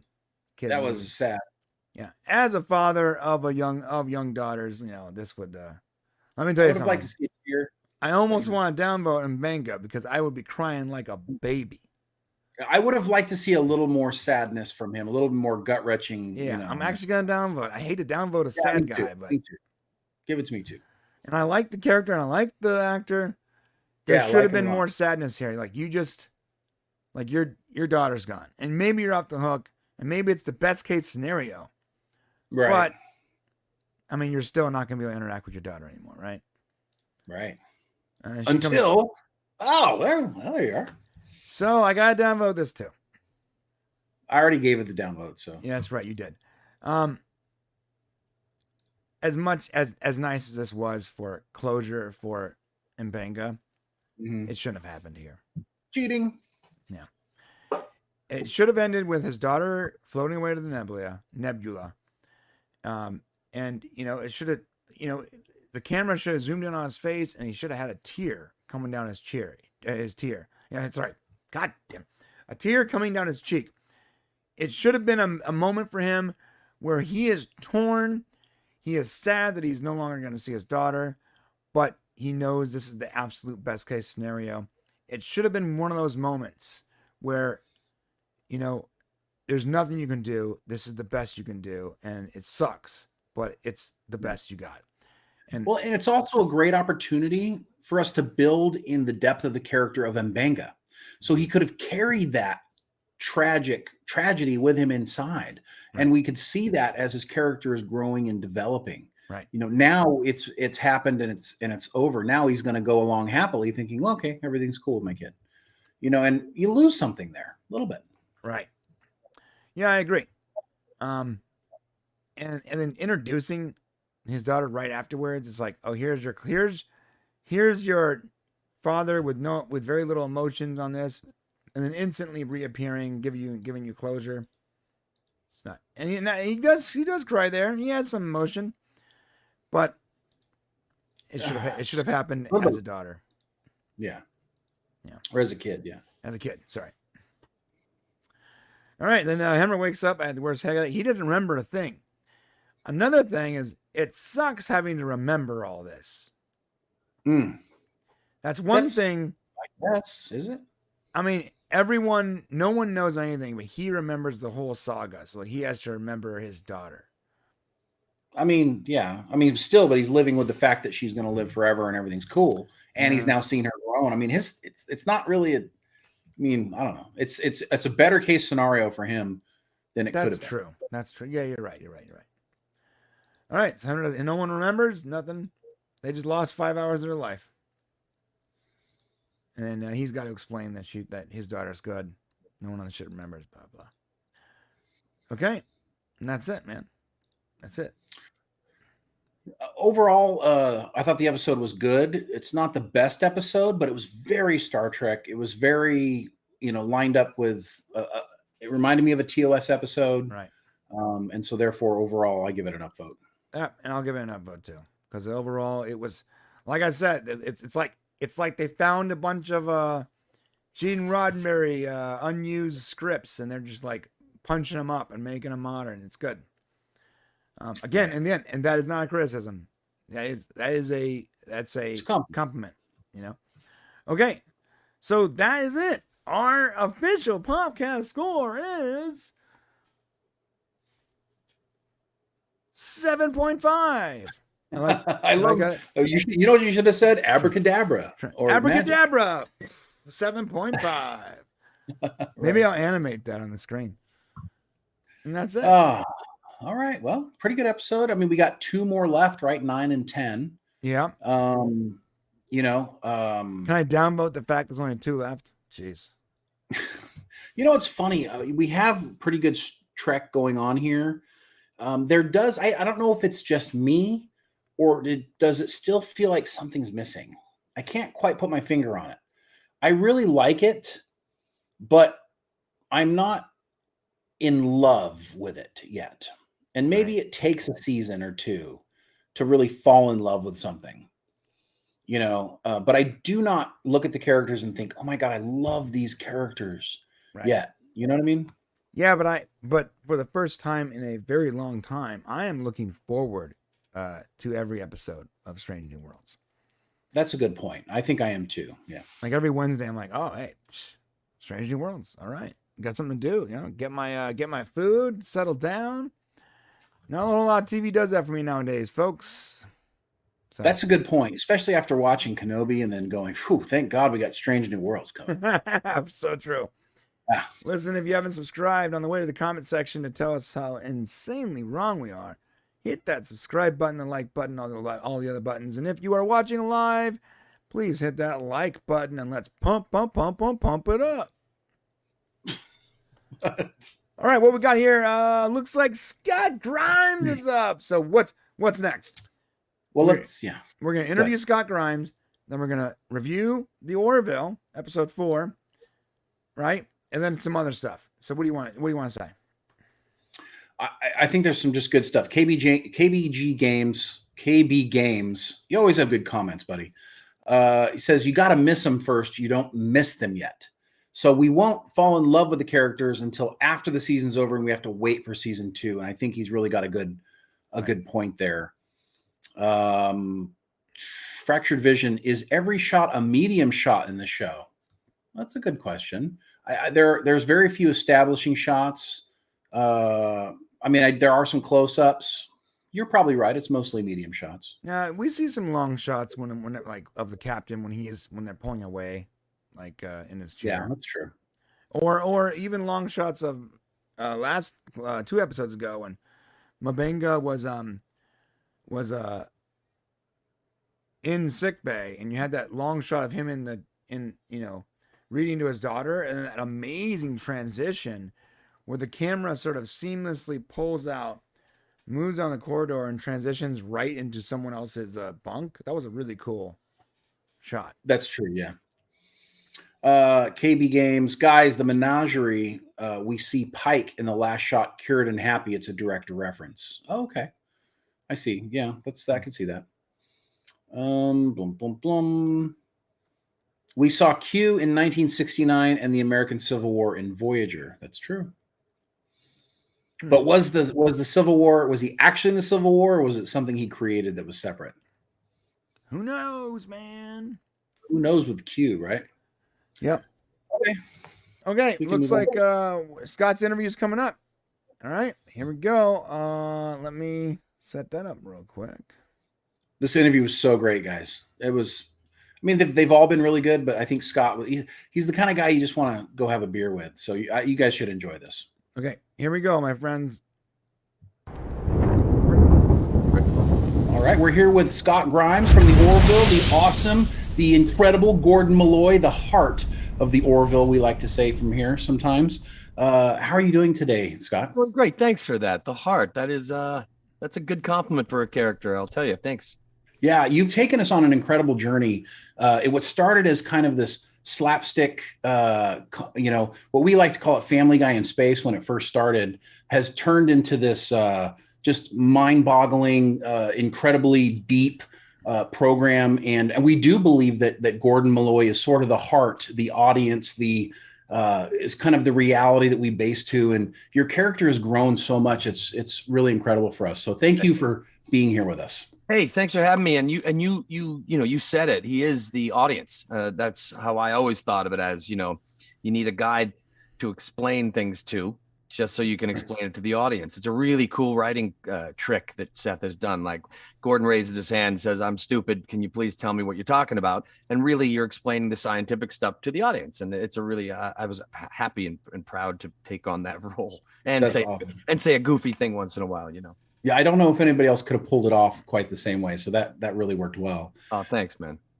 So the Orville season 3 has come out of the gate really strong. Does it surprise you that the show has evolved to be this deep, dramatic space opera, considering the lighthearted humor that it started with? No, it didn't surprise me because Seth's, that's how he got the show on the air. He had to go to Fox and say, "Hey, cool, Seth MacFarlane show. We're going to say some things." But I think he knew that it was never going to stay there. He knew it was going to go to where he wanted it to go. And that's where people, I see people say all the time, where's the humor? Where's the humor?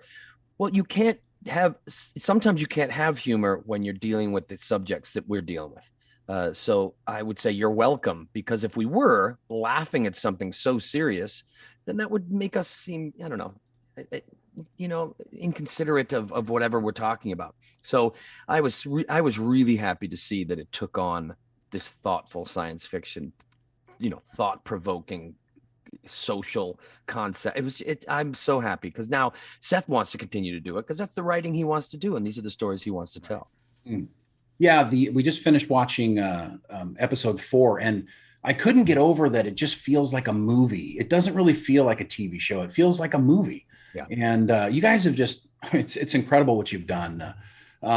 So Gordon Malloy, he's evolved significantly throughout the show. In a lot of ways, like we mentioned, he's the heart of the show, in our opinion. Did you expect Gordon to grow as much as he has? And how do you feel about your character? Look, it's easy as an actor to get lost and just have a character be the same thing for 5, 6, 7 seasons. I think I got lucky that Seth wrote Gordon with heart. 2, when you are the humor, people tend to, they need that break from whatever the story is being told. And then all of a sudden this funny guy says something and they go, oh, cool, a little class clown. You're automatically liked by people, especially if you're not mean about it. So I had that going for me. Just really happy that the writing helped people see who Gordon was, and that maybe I brought some sort of fun heart to it. It's literally this: you throw a bunch of stuff in the pot, and if it comes out and people like you, great. But you can't buy that. You can't. I'm just happy that Seth wrote me a couple of things and people like it. So that's very proud to. And by the way, also I drive the ship. I drive the name of the show is the Orville, and I drive I don't know if I can swear, but I drive that thing. Yes, you can. And this is you have the best job on the ship, 100%. Right. So, who doesn't want to drive a freaking spaceship? Come on. Yeah. What is it? The expanding helix, I think, was the new move, right? Oh, that's right. Yeah. Oh, God. That was yesterday. And she's like, what is that? I have no idea. I just made it up. Right. Right. That was great. It was so wonderful. Those are great moments right there. I love it. Yeah. Hopefully there will be more Orville in the future. But if the show were to end after 3 seasons, would you be satisfied with how Gordon's story ends? Sure. Absolutely. Especially, we're not allowed to talk about where this show goes beyond the 4th episode right now. And I'm not going to, but I'm just very proud of just who he is as a friend and a colleague, and very happy with if it. And I don't want it to end though, because there's so many more stories that we all want to tell. So much fun to go on that ship. I know the fans just love to hear that. That's exactly what we want as well. If the show were to continue, what would you like to see Gordon do next? Does he eventually command his own ship, or is he always going to be Ed's sidekick? Well, the joke is I want a ship called the Gordon. It's a spinoff. Come on.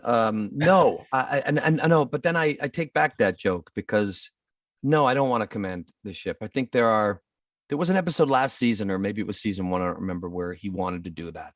Mm-hmm. And it didn't go right. It didn't go well for him. He wasn't that decision maker, there's, you want your doctor to be, to have an A, not a C. So I think there are certain people that are supposed to do what they're supposed to do, and Gordon knows that. He has no desire to be powerful or have that. He knows he's needed at the one thing he's good at, and I'm happy to be a part of that. And again, there's already a captain, so there's a couple of them. That's true. I don't want. Yeah, I want to do my own thing, but it was. There's a lot where he can do. I love the friendship of Ed and him to continue too, because that's kind of like the little sidekicky kind of thing that I like to portray. Yeah, I think that's how the show started out, and you can see as the show goes along, you get moments of that as it goes along, and it's always really heartwarming when you guys are together doing something. Yeah, you feel that. Seth and I have been friends for probably 20 something years now, and you can't help but see the comfort of 2 people kind of acting together. So right, it comes through, I think. Yeah. Our fans just love your voice. When will we get to hear some more of your sweet, sultry sound? I will say this. Wow, man, that was I just got that felt like you were flirting with me, and I liked it. A little bit. He was flirting with Yeah, me. good. Don't tell my wife. I will say this: I'm not allowed to say a lot about this season, but I will probably say I probably sing more in season 3 combined than I think I have combined in season 1 and 2, but just organically. We don't do it. Seth doesn't sit there and say, I want to write Scotty singing. It just happens a couple times in this season in a beautiful way. So you're gonna get to hear it pretty soon. I don't remember. Pretty soon. That's cool. Awesome. So who's a bigger legend you've worked with, Seth MacFarlane or Burt Reynolds? Well, as far as like work ethic and somebody's mind, I can say that Seth MacFarlane, there's nobody that matches him. He just, like, it's exhausting to watch how much he works. And I love it. I love to work with someone. It's a huge challenge. Burt, obviously, he's Burt Reynolds. I mean, I grew up with my favorite movie growing up. If you guys know, I mean, not a lot of people know the movie, is Hooper. Yes. So I've probably seen Hooper 30 times. The first time I saw a naked woman is in the movie Hooper. So that, I just remember, and I mean a naked, like, that's how young I was. I'd never seen even a picture. And there's a horrible scene in that where she pops out of a cake. Anyway, we can keep going here. I'm all right with that. That's how we all saw naked women back then. There was no internet. Yeah, right. Exactly.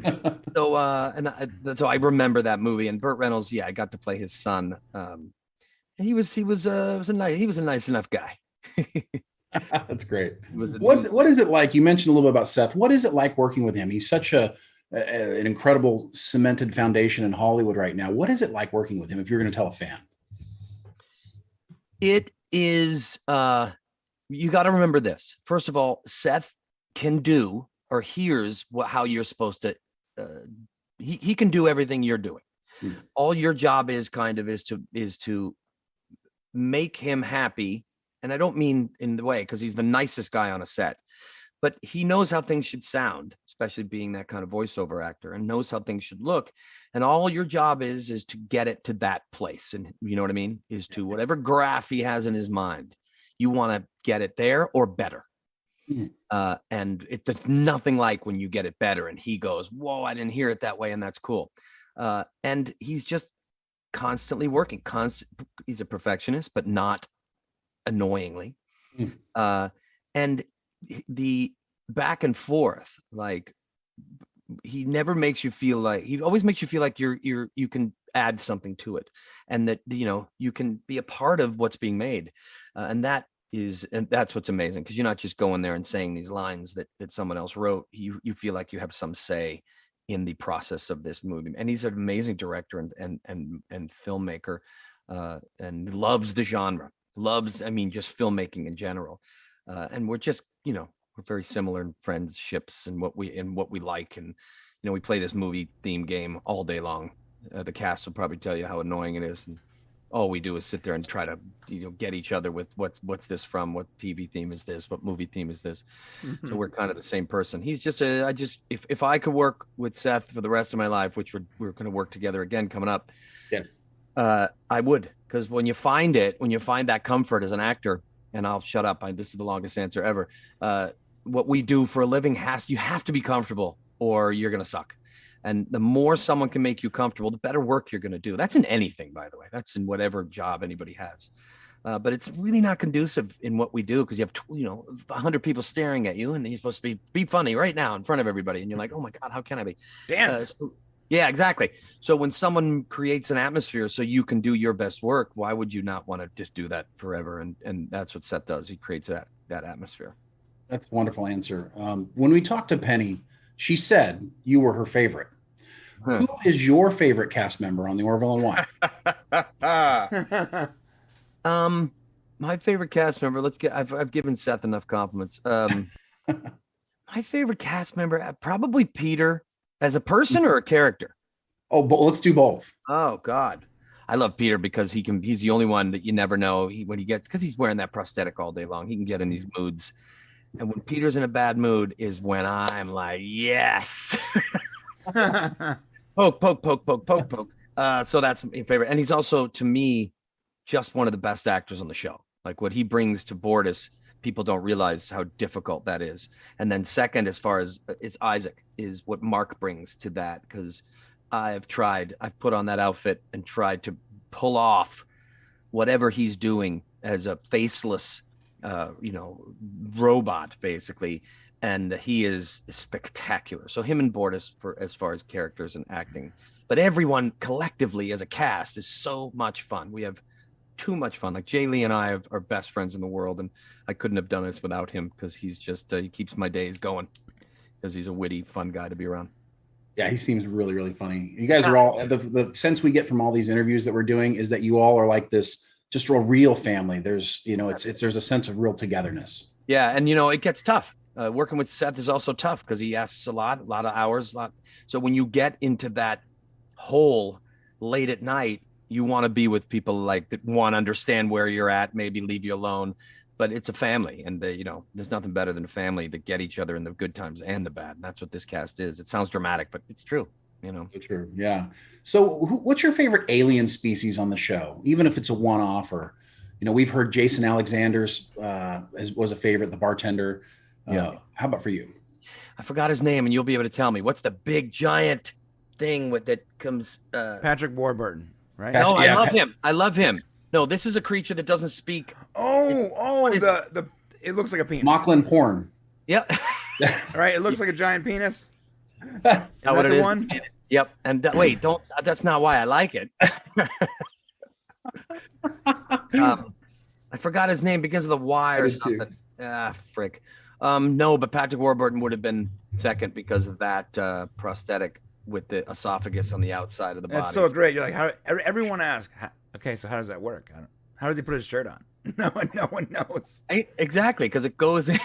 That's exactly right. You never know what's going to show up on the set every single day. It's spectacular. Howard Berger and the makeup department, just what they accomplish is something beyond what I understand. So, gentlemen, we have 30 seconds. Yep. Can I ask a quick question? Go ahead. When you actually voiced one of my favorite characters of all time, Steve Smith on American Dad. Steve Smith, that's right. Okay, that's what I want you to. Can you just I don't want to make you dance here, but can you just say welcome to the Popcast as Steve Smith? Welcome to the Popcast, right? Yeah. Hey guys, this is Steve Smith from American Dad, and welcome to the Popcast. Oh, that's great. That's all right, great. so I can die now. Thank you. That's is there anything you want to say to the fans before we have to go, Scott? Oh yeah, please keep watching, guys, because Seth has so many more of these he wants to make and so many things he wants to tell. So we appreciate you guys, and I like making money like we all do out there. So let's keep doing it together. Yeah. Amen, brother. Amen. Yeah. Thank you so much for being on the show with us today, Scott. We appreciate you, and we can't wait for all the new episodes coming up. Praise you, bless you, and thank you guys. Best of luck. Hey, thanks for being fans, and thanks for promoting our show. We appreciate it a lot. Always. Thank you, sir. Thank you. Cheers, guys.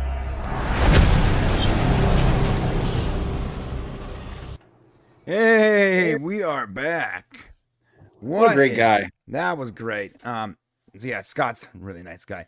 And I got him to do the Steve voice. Yes. You did. Yeah, you did. That's cool. You know what's great? The best thing about this interview was having Scott say over and over and over again that everybody wants to do more Orville, and nobody more than Seth. Nobody wants to do more Orville than Seth does.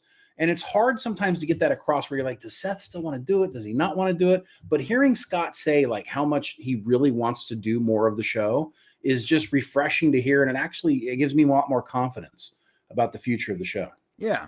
Yeah, I agree with that. Potsy's still working with Seth. Yes. They're doing Ted. We didn't get to do all the questions, so I didn't realize, and it's partly because we were having some audio issues in the beginning. But I had a few more questions I wanted to ask him about, being in Band of Brothers and what was his favorite character. There were some other things I wanted to ask him. We just ran out of time. But you're welcome, John. I thought your question was great. John Burns here asked, who was a bigger star to work with, Burt Reynolds or Seth MacFarlane? So that was a good one. Yeah. Well, who has the best mustache? That's the answer. Well, Seth doesn't have a mustache. Yes. So that helps.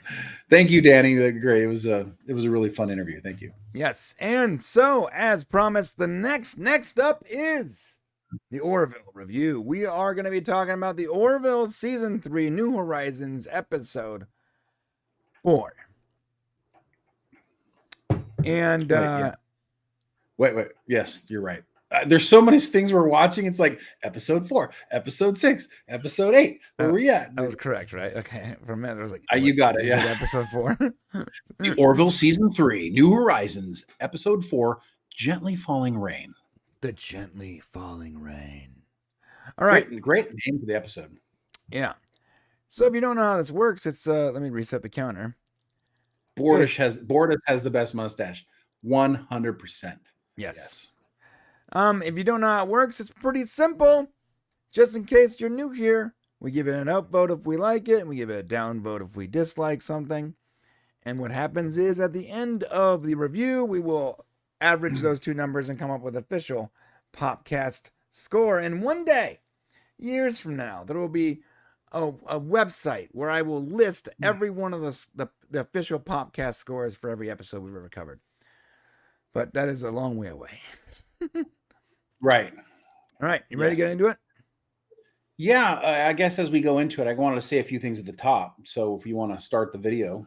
Okay. Here we go. We're starting it up.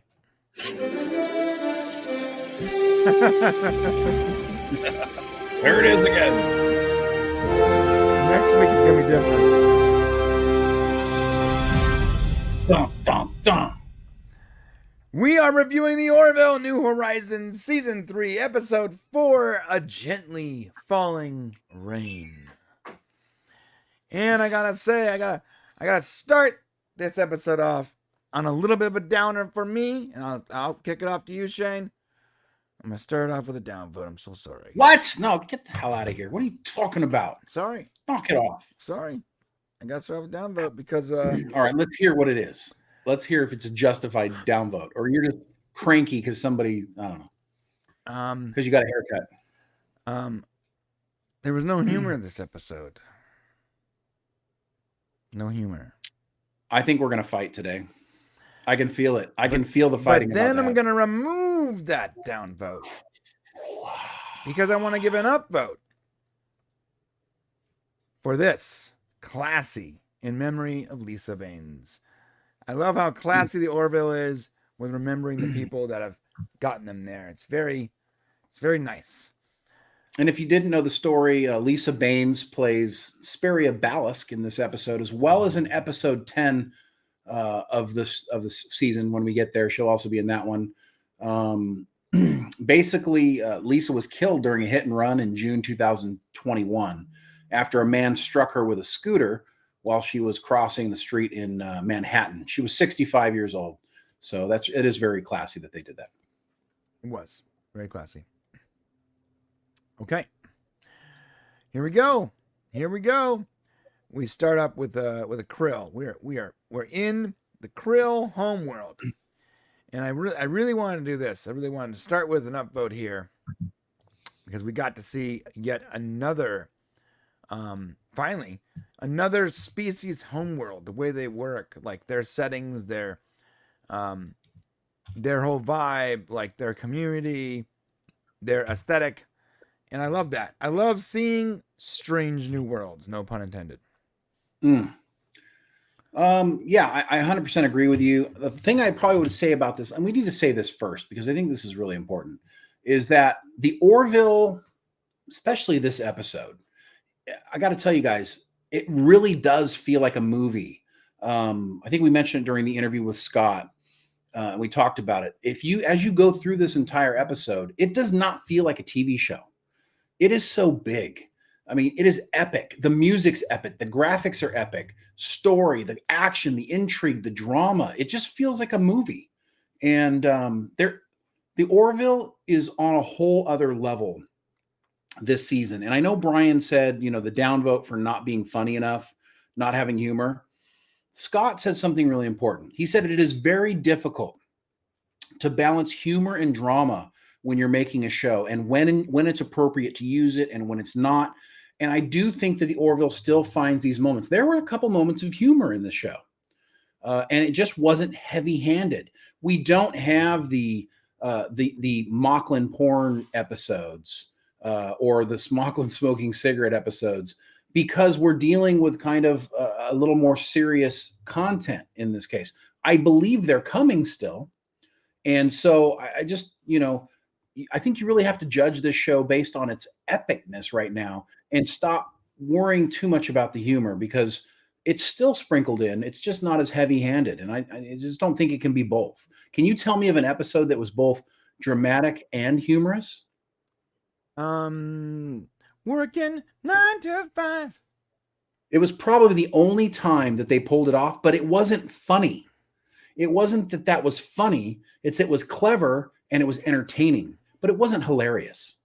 You know what I'm saying?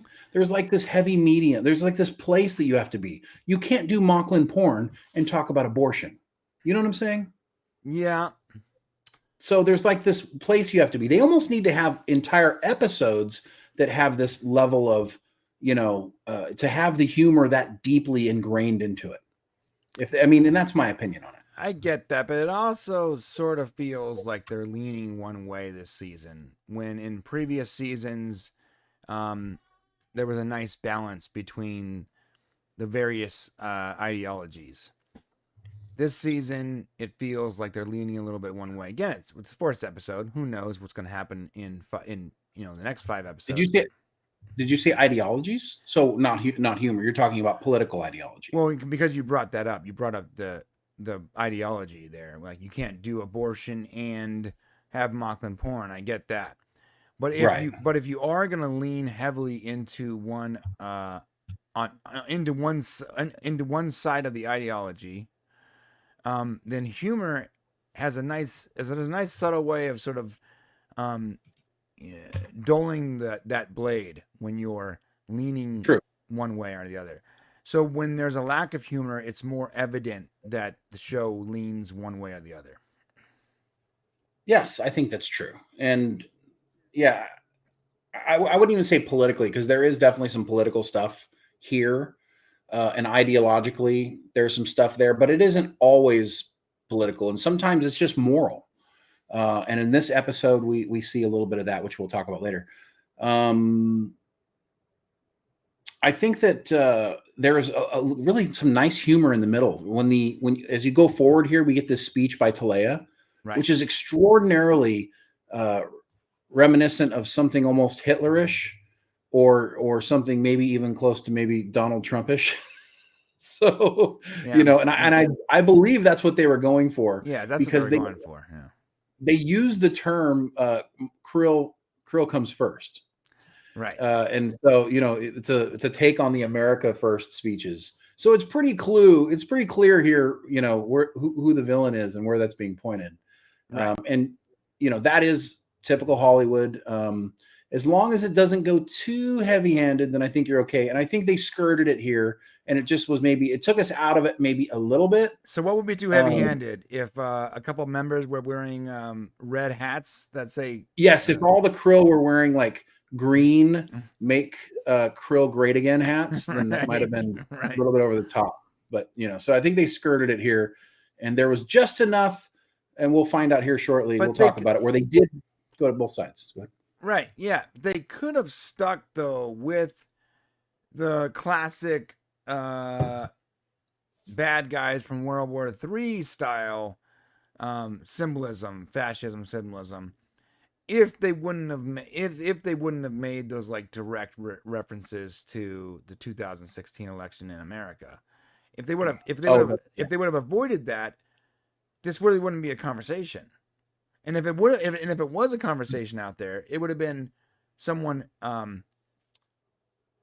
superimposing their beliefs onto the scene. But the second you actually say that, now you're connecting those things versus letting it be an allegory for World War III bad guys, right? Yeah, I think it was safe. I don't think it was too over the top. I don't think there was too much preachiness happening here. I think it was, I think there was almost next level, World War, whatever you want to say, Hitler. I say Hitler because he's the one that. Yeah, but you can't really say that because we get demonetized. So. Yeah. All right. Well, that guy who did some really bad things a long time ago. World War III bad guys. Well, two, not three. I'm sorry, Yeah. World War II bad guys. What's wrong with me? I'm like, when you're saying World War III, I'm like, I'm sorry, I'm hey, brain wow. dead today. World War II bad guys. My bad. World War III is his name Putin? I don't know. We'll talk about. Yeah, I don't even know. But anyway. I just like predict World War III and the rise of the clone of the bad guy from World War II. I don't have any keywords there. Yeah. Imagine that. That's what starts World War III. It's like a con thing where they use some DNA from Hitler and they bring back like a cyborg Hitler, and he's like, "Make Germany great again." Well, Talea here, she is trying to become the supreme commander. That's what this is. It's a political speech. Yeah. It's a political rally. And she's taken as we'll learn later from Ed, a populist standpoint. She's not really a true politician. She's kind of more a populist, which is what Trump was considered. Right. That is true. Okay. There's also a moment in there.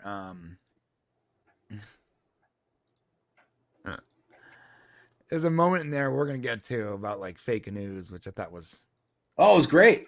I thought no, that wasn't just fake news. It was something even more, and it was actually really good. Yeah. I want to upvote here. I love that Annie is still on Broadway after all this time. Yeah. Is Annie Salayan?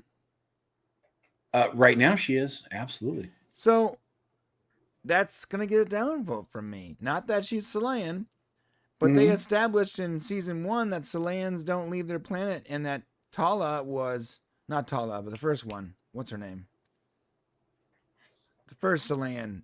Alara was very unique that she joined the Union, and then Tala was the next sort of unique person to join the Union. And well, I wouldn't say the only. No, that's not fair. No, because not the only. I said unique. It was unique that she left Salaya. So this kid can't be one of the unique people as well? I know we're seeing a lot of Salayans though, and like we've established that when they leave Salaya, they get weak and they have problems or whatever. Where are the other Salayans we've seen? So Alara, Tala, and now this kid.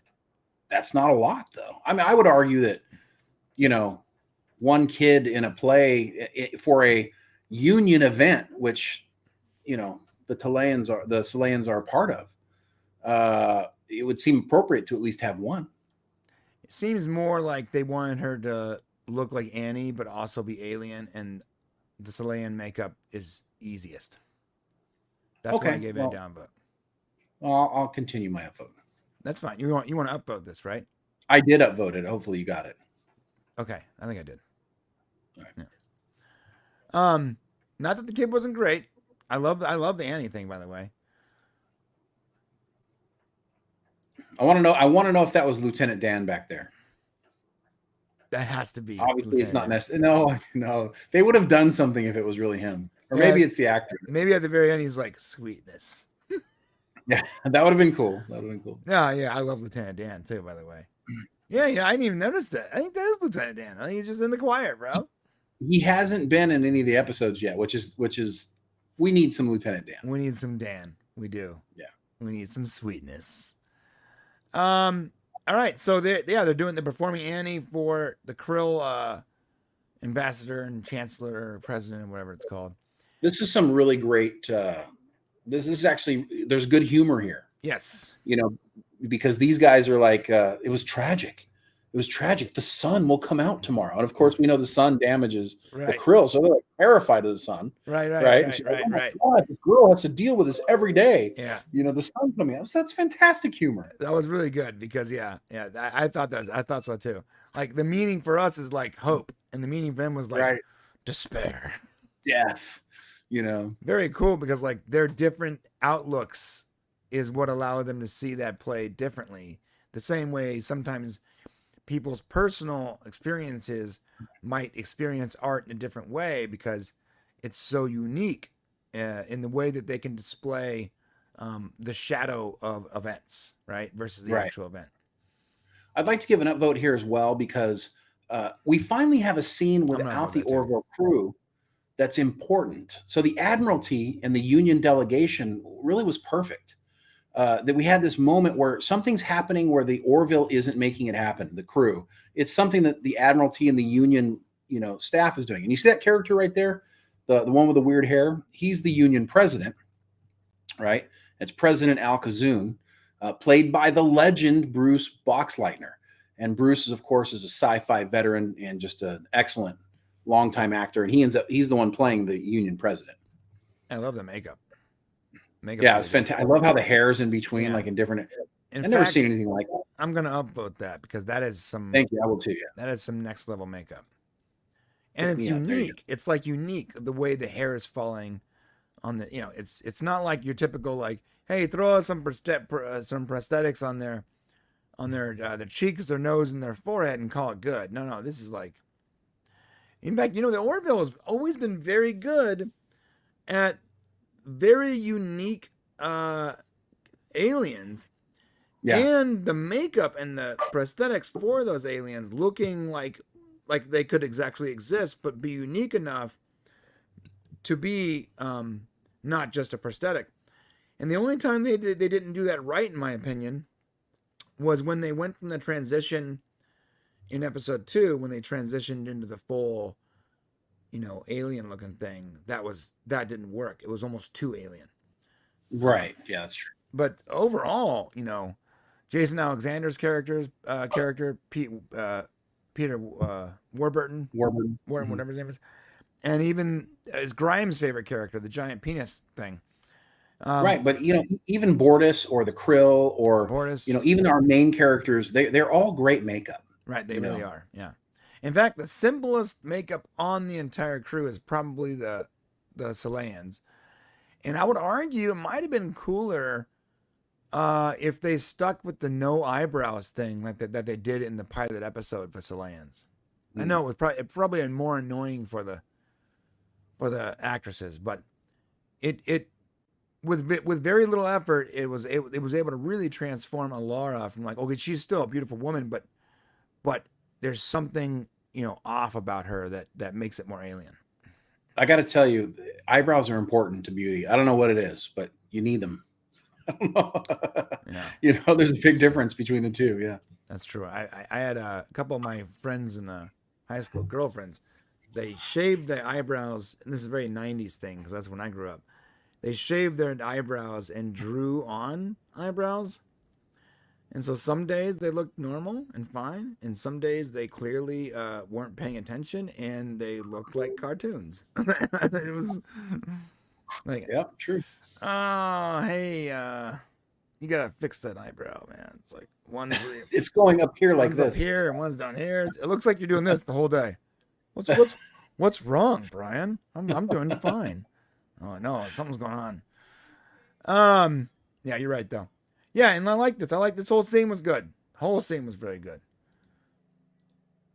And a lot of people. I like it. Go ahead. Good.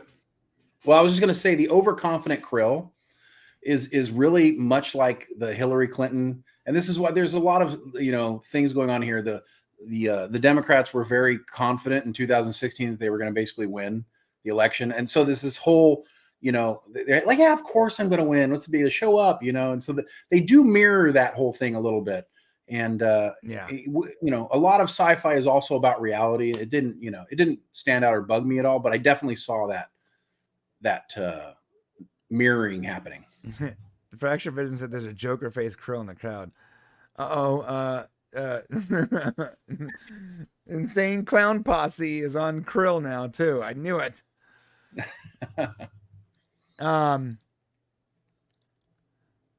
Yeah, it's all good. Oh, I've seen Ted Danson. I love Ted Danson. I almost want to vote him just because he's there. But yeah, I like Gerber a lot. But I do have I think I would much rather, and I don't take this wrong, Victor. I really do love you as an admiral, but I kind of would like to see Ted Danson as like the point admiral, right, on the show.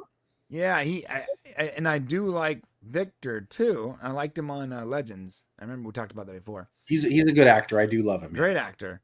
But I do feel like Ted Danson almost sort of fits the Orville chemistry, like his normal natural acting ability sort of fits it. He has a commanding presence. Yeah, right. He has a more of a commanding presence, even though he's a very gentle man, and kind of a soft dude. When he's acting, he's able to pull off that really, firm leadership. And if you have not seen The Good Place, then you are depriving yourself of one of the greatest television shows that I've ever seen. And it's not science fiction, and I don't even know what genre it would be in. It is just one of those shows. Weird? What? The weird genre? Weird genre? I don't even know what genre, but The Good Place is honestly one of the greatest TV shows I've ever seen. It's so well executed, and Ted Danza is a big part of why it's so special. 100%. It doesn't work without him. It doesn't. Such a good show. Such a good show. And the way it ends is perfect. Perfect ending. Love it. I love it. Greatest show on TV. And so back to the Orville. All right. So this was a good scene. We got some comedy. We got some thank you, Archmage. It's a show about philosophy. Yes. It is. 100%. Yeah. So well done. Like every time we talk about it, I want to watch it. Just to go with it, the philosophy in this episode is deep and hot too, as we'll get to a little bit later. So I like the Western theme. I like it. I love seeing Bortus. With the beer mustache. I love it. Yeah, upvote this for me, please. Yep, I'll upvote this too. This whole scene was good. And they talked about how he's able to grow a mustache. It's good. They're basically going through it's a pub crawl simulation. Yeah, is what's happening here. They're doing a pub crawl. I don't know if you've ever done that, but it's kind of fun. You drink a beer at one place and you just walk to the next bar and drink another beer, whatever you're drinking. I know what it is. I've never done it, but yeah, it's pretty fun. But Ed says basically, I don't understand. Like, it's going to be the same beer in every place. Why don't we just stay here and drink? That's kind of the thought people have always had during that. Why are we walking down the street? Well, I mean, it wouldn't be this. I don't think it would be the same thing because if you're going to the correct bars, if you're going like if Jeremy was here right now, he would be screaming at you because if you are going to a bunch of dive bars that just sell Miller on tap or whatever, or Pabst Blue Ribbon or whatever, then yeah, it's the same thing. But if you're going to like these like unique bars with their own artisan type brews and micro brews and all that, then that's completely different. Like you're literally tasting different beer in every different place. Yeah, well, for me, it was Italy and all the little pubs on the road. So you're basically getting whatever. It was just a Corona every single time, or whatever is on tap. Yeah. Right. Well, I mean, so if you did a pub crawl in SoCal, where we're from right now, I mean, you got every single place with different microbrews, different styles, different. Yeah. Oh, I love this line. Oh, so look at this. You see this? Mm-hmm. A little bit of flirty going on between got a new lieutenant commander here. Yeah. So Tala is now lieutenant commander. Okay. She doesn't have to salute John anymore. And there's a little bit of flirty going on here. You know John's gonna lock that down. Don't be disrespecting my Tala. You know he's gonna close though.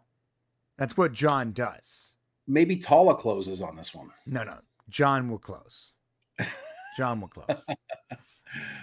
So we got a little bit of a little movement in the story, the character development here. So when we interview Jay Lee, we need to talk about his ability to close. Okay. Oh, I'm sure we will. And I'm sure he'll say something like, just like in real life. He will say that. He is the zipper man. Yeah. Penny Gerald looking great. This whole thing was good. I'm sorry. We go back to so with Isaac there, he's got this great line, right? Isaac comes in and says, "This town will not accommodate the numerical totality of our combined mass." Yes. Yeah. Which is this town isn't big enough for the two of us, which is a typical Western trope. Right. And, but it goes right back to his thing when he was like, remember when he's wearing the wife beater? Yeah. Yes. I mean, your humor is here, bro. You just can't have it the whole way, It's here. Here we go. For all of you fans out there, it's here. If you wanted a show that's funny only funny, that's not where these guys want to go. He's wearing a mustache too. He's like, this town will not accommodate the numerical totality of our combined mass. It's fantastic. Yeah. And here Charlie being Isaac hating again. Yeah, well, It's it was fun fun while while it it lasted. Yeah, and that's pretty much where the humor ends. Aside from a That couple was- little jabs. There's a couple, yeah, but you're right. Yeah, that's pretty much it. And that's why I gave it a down. And I'm okay with that. I'm okay with that. Yeah, okay. I mean, but I feel like when you're dealing with like heavy topics and you're leaning, one way, you gotta throw a little more humor in the mix to make it, to make the pill easier to swallow. A little sugar helps the medicine go down. Well, I'll say this: other places, okay, they've done a good.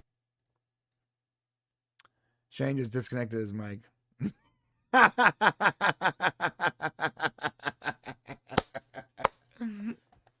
That wasn't me.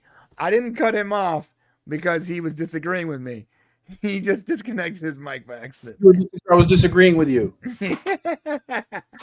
Holy cow! So, what was I saying? I said a little sugar helps medicine go down. Oh yeah. So no other show has to do this. So here's what's messed up is we enjoyed our humor and we got a little bit of taste of drama, right? It was like a humorous show with just a touch of drama. Right. That's what the Orville was.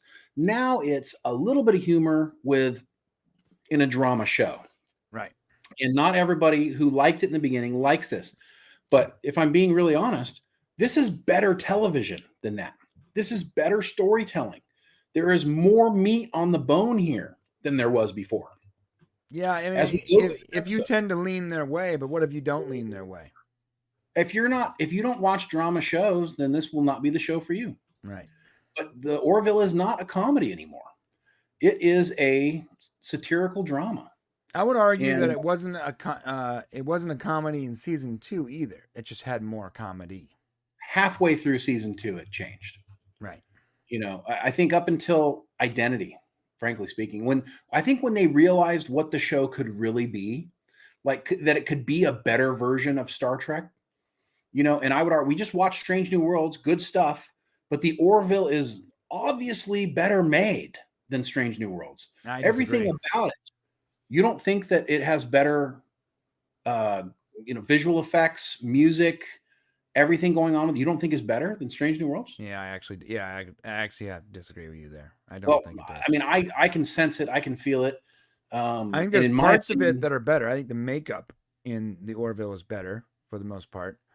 I think the graphics are better than season 2, but I don't think they're better than Strange New World. I think Strange New World's graphics are a little better.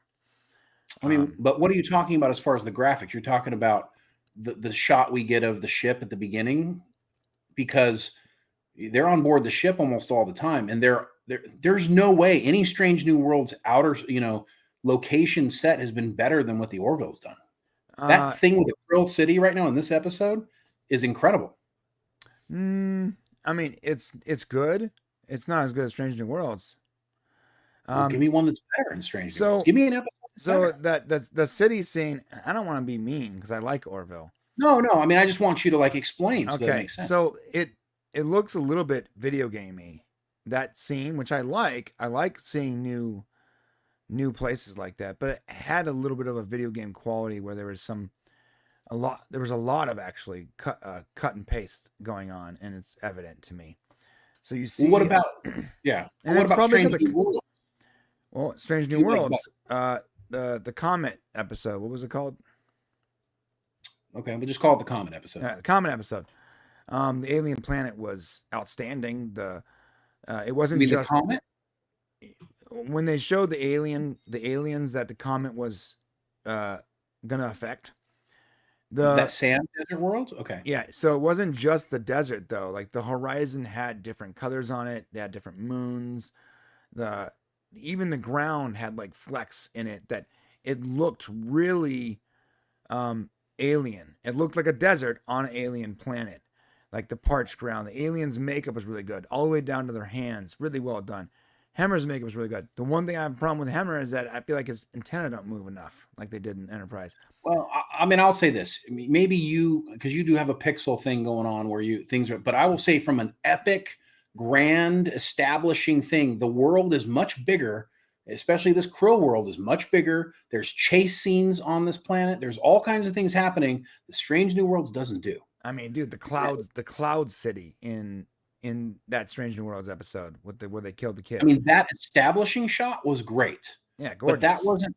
But they weren't jumping from cloud to cloud. Once they established themselves and they did their little chase scene, it was basically at a castle somewhere or whatever set it was. This graphics that they're doing, they're chasing through this Krill city, and the shots and the way it's coming around the shot. Oh, it's just fantastic. Anyways, we can agree to disagree, but I just definitely think. And I like it. I just don't think it's better than. I don't think it's better than Strange New Worlds. I think it's actually a little too bright sometimes and a little too dark sometimes. And I don't want to nitpick that kind of nonsense though, because I like the Orville. I'd like it. But when you say, "Oh, this is like better, more epic than Strange New Worlds," I just don't think so subjectively. Okay, so that's your opinion. My opinion is that it's better. In fact, much better. So okay. In my opinion. And in this one case, we are opposite in opinion. Absolutely. 100%. I told you we are going to fight at the beginning of this thing. Come on. Bro, luckily we're in different locations right Calm down, bro. Okay? Calm down. Yeah, I'm sorry. All right. So yeah, there was some humor there too, where he was like, "Hey, he didn't notice that we were drunk." Yeah, okay. This Strange New Worlds does this stuff, man. They got it knocked out. What's that? Well, I mean, look at how beautiful when this thing comes in and the way they land this thing, and it's all really nice. Strange New Worlds does the exact same thing with the shuttles. I don't know what you're talking about. They just look, they're just not white with blue LEDs. That's it. I guess this just looks better. I don't know. Yeah, no, the color scheme suits you better, but it doesn't. I do like the light. Yeah. Right, it doesn't suit everyone better that way. And I'm not looking at it for like, oh, I like these colors most, or these colors most. I'm looking at it from the perspective of like shading and gradients and the detail inside the shot. These are very well done. It's good stuff. But there was some like on the Krill world, there might have been some COVID restrictions because it was clear that some of those people were copy and pasted, and that's okay to do, and most people aren't going to notice. But it was obvious. I didn't notice that. So if that's the case, I didn't see that. That's fine. Love this. Love the red shirts. We need to see more of these red shirts get killed, though. We don't kill the red shirts on the Orville. That's a bummer. No, but I do like this. I like the alien. I like the fact that there's like a couple random aliens just thrown in there. It's not just because Star Trek does that a lot. Where like all the security guys are just all humans, and you're like, how's that add up? A lot easier on the makeup department, right? Yeah. Good. Everything's good here. I'm sorry. Can you want to explain what's happening? Yeah. So basically, the delegations come on board. The Orville is going to be the first Union delegation to visit the Krill homeworld, and they've been invited to come for the treaty. They're going to sign the treaty once the person who's the current chancellor wins the election. Then they're going to have the treaty right after that, and they brought them there to basically witness it. Okay. Like it. I got to tell you, she plays Michaela McManus. She really plays a great Talea. Yeah. Talea's great. I like this character. Every time you think that she's going to zig, she zags, which I like. She's got Ed twisted up. I love that. Yeah, I mean, dude, hey, that Krill booty can't. Krill booty. No competition. The Krill booty is top notch. Top notch booty. Is it weird to you? We're gonna get there. We'll get there. Wait, we'll get there. All right. So this is when they're, All right. So right here, right there, you can see some copy and pasting going on. I mean, I don't see it, but okay. I mean, I'm sure that. I mean, it's a image on a screen, but okay. It's okay. Looks good. It's fine. I mean, you do have that ability to see things. Probably you've done a lot of that work, so maybe you know better than I do. Sure. And I'm not even criticizing it. It's part of the job. I just see it less in Strange New Worlds. Maybe because they don't try to do as many things. That, you know what? That's a fair thought. Didn't consider that. Okay, we're getting through this. So they're talking about how the differences between the two politicians and Well, and basically because Ed has this relationship with Talea, Admiral Halsey's basically saying, if there's anything you can tell us that would help, and Ed's conflicted, of course. Right. Because he let her go. We got to remember, he let her go. Right. Yeah. He let her go, hoping that she would pay it forward with the kindness forward at some point, right? Or that she understood, or that she wanted to have a relations between the two, between the Krill and the Union, but he guessed wrong. So. Right. Now we're coming up on the fake news.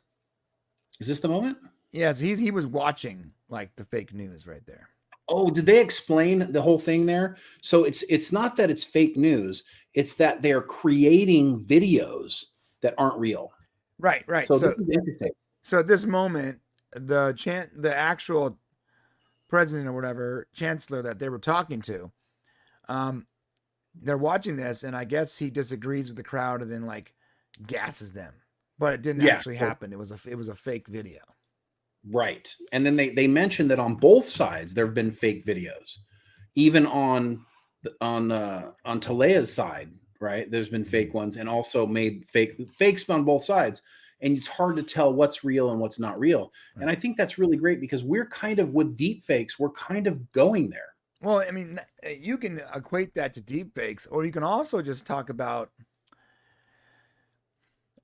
like opposition reporting and all that. So like when you see a commercial during election season, it's like, my competition, Shane Montgomery, he once grabbed a dog and forced his way onto the dog. Can you believe that? This is paid for by the Office of. Well, but that's not what they're doing here, though. I mean, I know what you're saying. That's called mud, whatever it is. I can't remember. It's basically dragging your opponent through the mud. But the reality here is that what they're doing is they're deep faking things to try to show people, to try to trick them. See, fake news is reporting things that are false, but this is actually showing it. And frankly speaking, we're getting to a point in our culture where we can almost do stuff like this, or we probably could do stuff like this. We can already do it. Right. So I think it's more of I think this was more of like a shot at where that's going, as opposed to fake news. Yeah, we can 100% already do it. Fractured Vision. There's some really scary deepfakes out there. There's deepfakes of Putin and Trump and Hillary Clinton and a lot of the big politicians. And there's deepfakes of like Wonder Woman, Gal Gadot as Wonder Woman, like in full-blown pornography. And you're like, when did Gal Gadot do this? And it's really very real looking. Well, and you can have Putin like making out with Trump, and it's just a couple of actors, and then like it's incredible. So I think this is less political than it is social. This statement, you know what I mean? It's like a social statement. Yeah, it's a social statement, and they sort of chose to show one side of that social statement. So they talked about the other one. So they talk about it. So you're the educated person. You're reading between the lines here, but some people are going to see this the other way. Well, I guess if you listen to it, so I mean, hopefully everybody's intelligent enough to hear the whole thing. So they show this scene because we've already had experience with this commander, and we know this isn't his message. Yeah, he's a good guy. So we understand that this is incorrect. And then they go on to say that, and we've also seen these same things with Talea. You know, they've done the same thing on the other side. So they do say both sides. Right. They do say both sides. All right. So yeah, and I would give that an upvote, because I think that's it's great. That's where everybody's going. It's not, against anybody, one person. It's just the truth. Yeah, I like the deepfakes thing. I'll give that an upvote too, because I feel like that's already really easy to do in their future, because like they just have access to simulators, Yeah, good point. Right now we got to use AI and like pretty good video cards and stuff. Right. Yeah, by the way, I use AI in all of our videos. Like literally all of our videos. I use AI to do color toning and do upscaling and stuff. Like True. AI is pretty much a part of our work flow. It's like a really important part of it, actually. That's where we're going. Yep. Okay, so now they're basically talking about going to Krill and what's going to happen. All right, so they're at Krill, and I love this. I love that they're going to Krill. Just like when they in the episode about a girl when they went to Mocklin. Yep.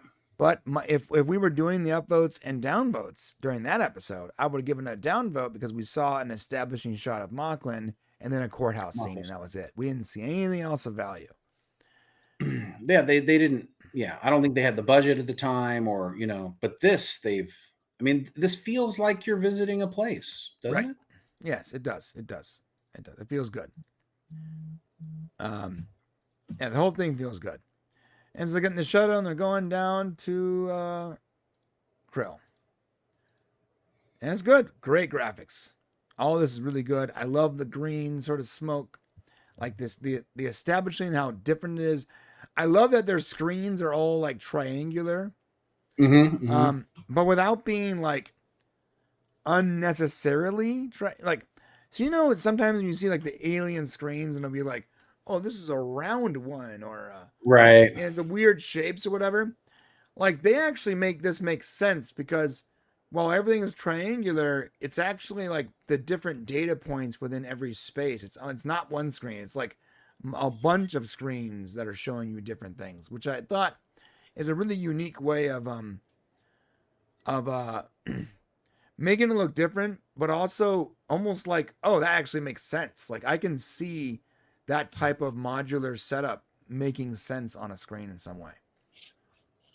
Yeah, I totally think so. And when going in there, this gave me like vibes of like, I didn't know what the Krill homeworld was going to be like, or what their because all we saw was like a space station or a ship, but it had like almost like a New York feeling, or like a almost like a Gotham City kind of feeling to it, right? No, I mean, if you've ever been to New York and you've smelled what it smells like, then it makes a whole lot of sense. There's a lot of green smoke coming out of this place.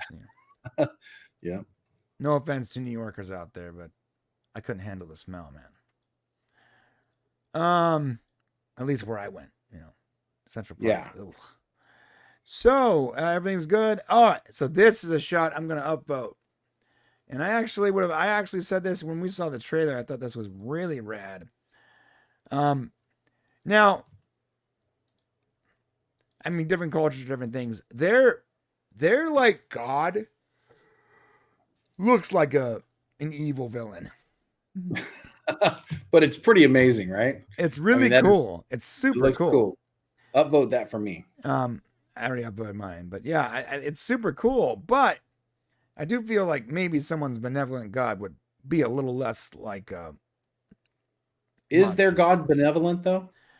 I mean, that's like Avis provides all, right, or whatever. Like, but does that mean that it's the same benevolent that, say, our traditional God would be, or a God, because they do talk about. I mean, obviously, Avis is important to Telea, but she's killing people.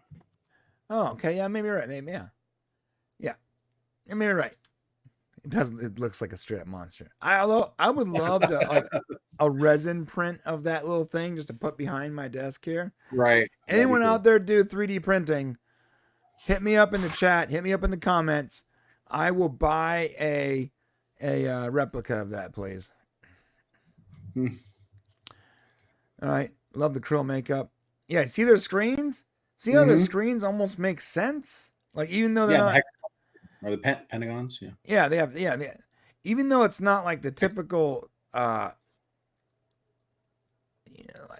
customary for aspect ratios or whatever, it sort of makes sense. Like it's sort of like modular grid type format. And there's actually screens out there. In fact, the big screens they use in Hollywood have hexagon shaped panels sometimes, so that they can make different shapes and all that when they do the big video walls. So yeah, and it's a natural. The honeycomb is natural and it's a natural shape in the universe or in nature, and also arguably you might get more screen space this way if you set it up correctly, I suppose. Yeah. Right. All is good here. I love this. I love everything about what's going on here. Oh, and even like their back wall is like very hexagon shape and triangles. Like, so like that's like maybe our entire system is built on squares and their entire system is built on another shape, you know? Sure. Yeah. All right. So I like this explanation of the light coming from that marketplace. That was cool. This whole scene looks really rad. Their planet is extraordinarily populated, clearly. Yes. It's like basically looks like Hong Kong, if I'm being honest. Oh, yeah, that's a much better comparison, actually. If you ever go to Hong Kong, you need to watch the light show. Get across the river and watch the Hong Kong, light show at night. Fantastic. I've never been to Hong Kong, but I probably never will. So I was going to say I want to, but I don't really want to. It could happen. I want to go to Thailand, though. You should follow that up with something else. Because they have $5 massages. You should follow that up. Now continue to follow that up with something else. Because I want to see something really cool. Go ahead. No, really just because you can get a massage for $5. Yeah. Yeah. It doesn't always go the way you think it's going to go. I'm sorry. Have you been to Thailand? I've been to Thailand. Yes, sir. Oh, really? So it's not. Oh, yeah. Americans go to Thailand for very few reasons. And the massages aren't always great. So anyways, let's keep going. Oh, okay. That's why I say keep adding on to that. I want to see the elephants. Yes, I want to go get bananas. Oh, Fantastic. that's what it is. I really just want a $5 massage. Yeah. All right. We're going to talk after this. We'll have some conversations after this. It'll be great. Okay. No laughing in the comments section. I don't know what you're talking about, but I think it's something really bad that I just said somehow. Why do I feel embarrassed for something I don't even know what I said? I want to get a massage in Thailand. Why is that bad? Oh my God, just stop saying it out loud. What am I saying wrong? Someone tell me in the chat. He doesn't want to say what I'm saying. I can't say it because we'll be instantly demonetized. So we'll just. Okay. Right. Now come with us now. This is not an election. No. It's a coup. So it looks like Taylor is winning the election in some way, and they're just sort of taking over. It's not. Yeah. So she surprisingly won, right? She surprisingly won the election. Supposedly. Like Trump surprisingly won the election. Yes. Right. And then they came in instead of, I guess, Obama was already leaving office for us, so it wasn't a big deal.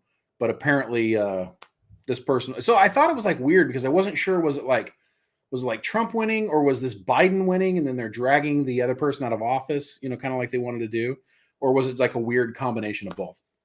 What was that one line? Send her to jail or something like that, or prison or whatever. Yeah, lock her up or something. Lock her up. That's right. Yeah. Lock her up. That's what that is. That's what this is. Like lock her up. Right? Yeah, basically. We are observer here. You have no right to detain us. Well, not in Trump's America. Okay, we can detain whoever we want. I'm sorry. That's what I'm saying. Is like because of what's going on or what happened, it does seem very. But also, you got to kind of just let it be what it is because it doesn't go all there. It doesn't go all out. You're right. Yeah, it doesn't go all out. All right. So they talk to the commander. Apparently, go ahead. Going to Thailand gives a whole new meaning to the word hugging the donkey. That's what you want to say, right? Fractured vision. Okay. All right, guys. I clearly said the wrong thing. Let's move on. Okay. I told you that was coming. Look. So this is great. So Directive 21 was bad. I just whatever. All right. So Directive 21. Kelly calls for Directive 21, and nobody knows what it is, right? Yeah. And so it's kind of like, ooh, what's Directive 21? Directive. And what I love about it is the show keeps going, and then I forgot that Directive 21 had even been called. Right. And like I was just going with the show. So later on, it hits me. Nice, well done. And I'd like to upvote that. Well done on getting it far enough away from us so that we forgot, so that we were pleasantly surprised by finding out what it is later. Yeah, I really like that actually. I'm gonna give it an upvote too, because I was thinking the entire time like what the Directive 21 was, and I thought maybe it was like maybe they're gonna use that hologram technology that from the last episode, you know? Okay. Yeah. Mm-hmm. I'm sort of glad they didn't though, because it wouldn't have made sense. But it's cool. Either way, it's cool. John Burns says it was Hillary losing because she was so overconfident. I mean, she was pretty overconfident, right? Yeah. I mean, to be fair, we all thought she was going to win. Sure. Except for 4chan. 4chan They just wanted chaos. They just wanted chaos. 4chan was like, burn it down. So we get this great comment from Gordon Malloy, where he's like, Captain, can we do the expanding helix maneuver? And she's like, do it, right? He's like, I just made it up. Yes. And then we get this quick scene of what looks like Bortus about to throw up. Yes. As it's going in circles, right? That's a little humor injection, right? There's a little humor injection. Okay. Yeah. I can't shake As soon as he starts flipping around here. Do it. Do the maneuver. There we go. That would make you sick, I gotta admit. Yeah. That's cool graphics.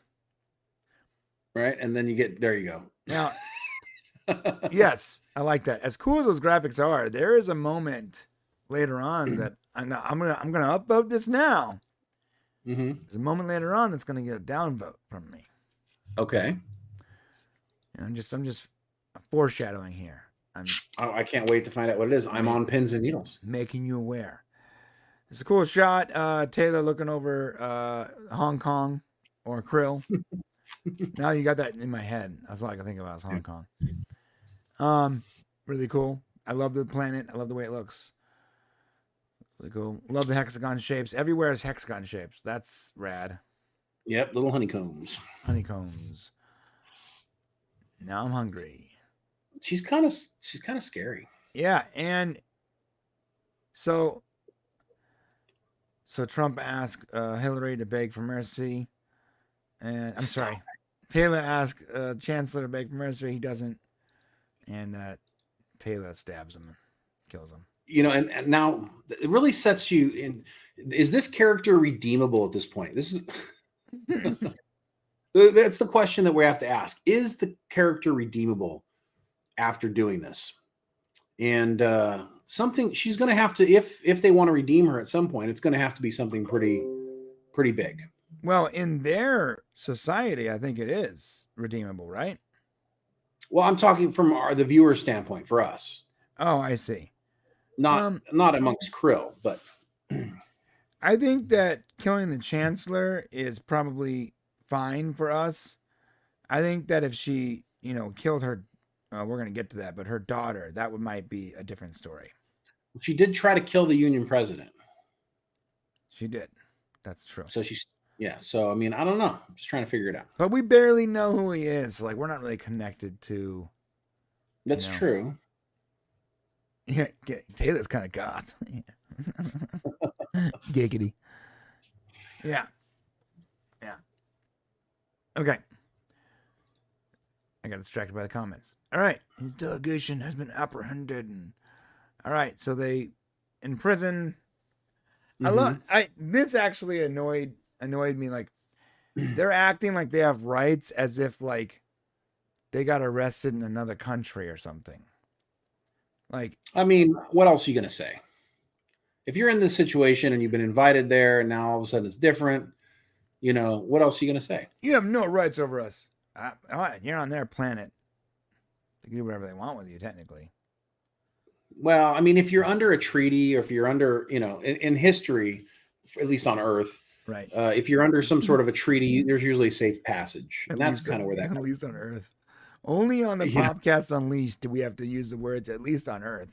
Exactly. There could be other places, maybe it exists. But the important comment here is Seth right now saying, well, can we at least get coffee? That's true. Another little humor bug. There is like little humor injections. You're right. Maybe I'm being too hard on it. To be fair, though, we went from like a really hard, like the first episode was real serious. Second episode was scary. Third episode it was fun, but not like humorous fun, right? Yeah. So maybe in my mind, I'm like, I really want some humor, Yeah, I can see that. That must be what it is. Because there is some humor here still.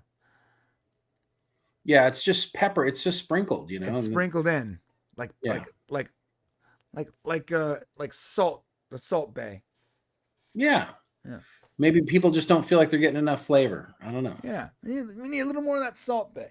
A little bit. But what's about to happen is also, there's like pretty serious too. I mean, this is the most serious I've ever seen Ed's character be. Yeah. He goes to talk to Taylor. Taylor says, she basically tells him he's gonna die. You're a fool. You're an idiot. Yeah, you're dumb. You're dumb. Yeah, and he's like, is that what you brought me here, is to basically call me an idiot? I was playing you. You're not even good in bed. She didn't say that, but yeah. You have a small, they have small wiener. Sorry, bud. But they do, and I want an upvote here because they do give a very deep there's like a philosophical conversation happening here where they're each like quoting, really intensely deep things that basically are trying to show each other's viewpoints. And he talks about basically a king who says, basically says, I'm going to get it wrong here because I didn't write it down, but look at the great wonders I will create. And they find it years later in the desert where there's nothing. Right. And so, whatever great thing you want to create here, Talea, it's just going to end up being nothing, Dustin, the one in the future. And she basically says, I choose greatness now, and we all die sometime, basically. Which I agree with both points. Exactly, which I think was the point of agreeing with both points. I think that was, that was very smart. Yeah.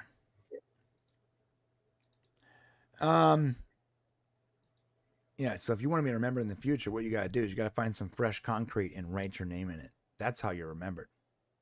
That's it. Yeah. I still have Brian my name. was here. Yeah, I still have my name in the concrete at my old elementary school 30 years ago. Yeah, and some kid's like spitting on it as he goes by.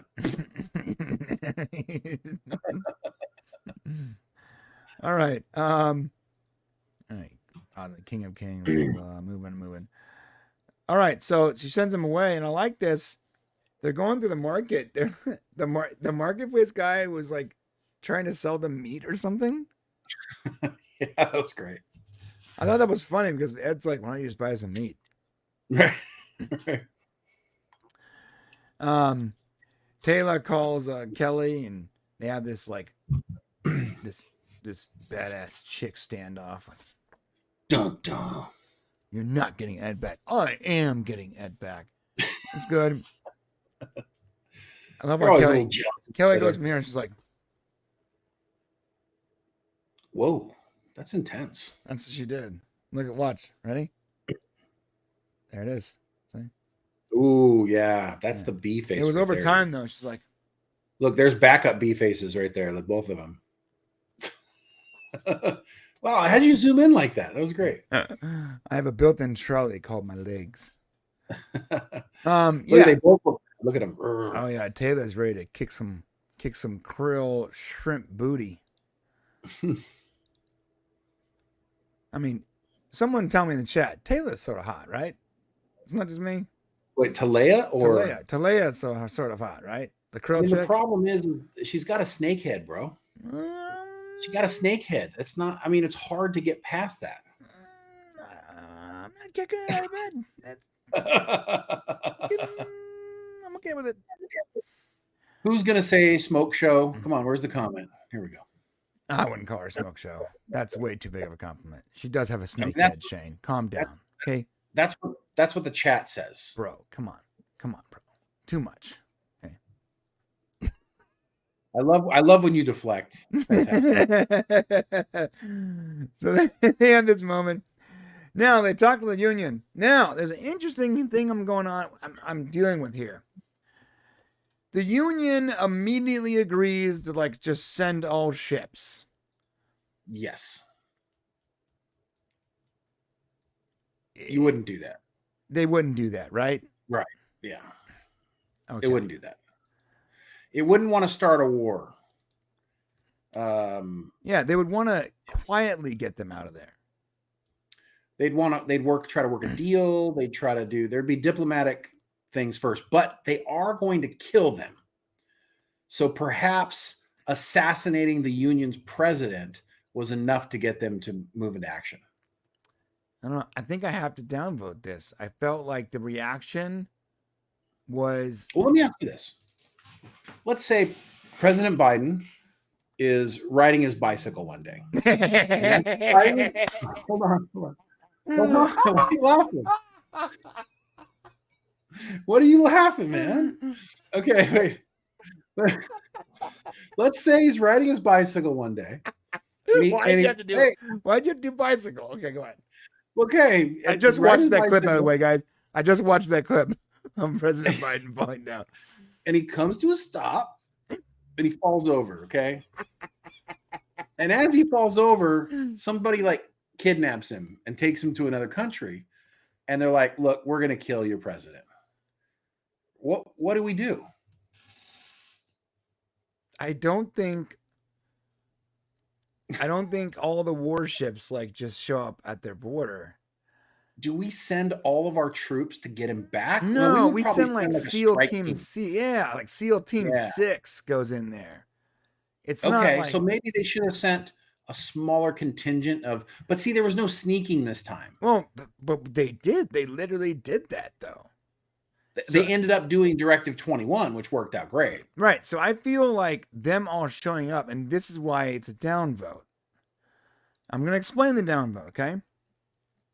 I feel like that was a requirement in the plot to get to that space battle. To have the cool Identity Part 3 space battle. I mean, we've had some really cool space battles.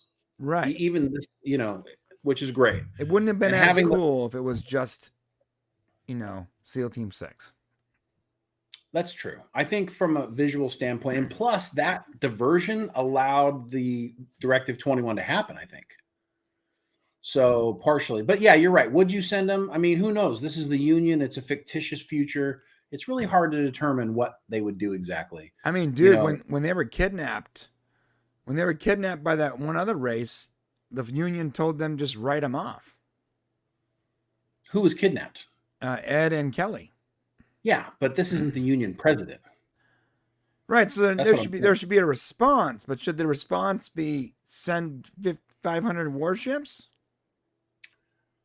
I guess it depends on what country you are, and how important your president is or your leader is. Should I take this downvote back? Because I feel like it doesn't. I feel like it was there so that the audience can see a space battle. I mean, ultimately, is that what they wanted? The side effect of it? Yeah, but it's hard for us to say whether or not they would do that when we don't know what the rules are. You know what I mean? Right. What are the rules? Okay,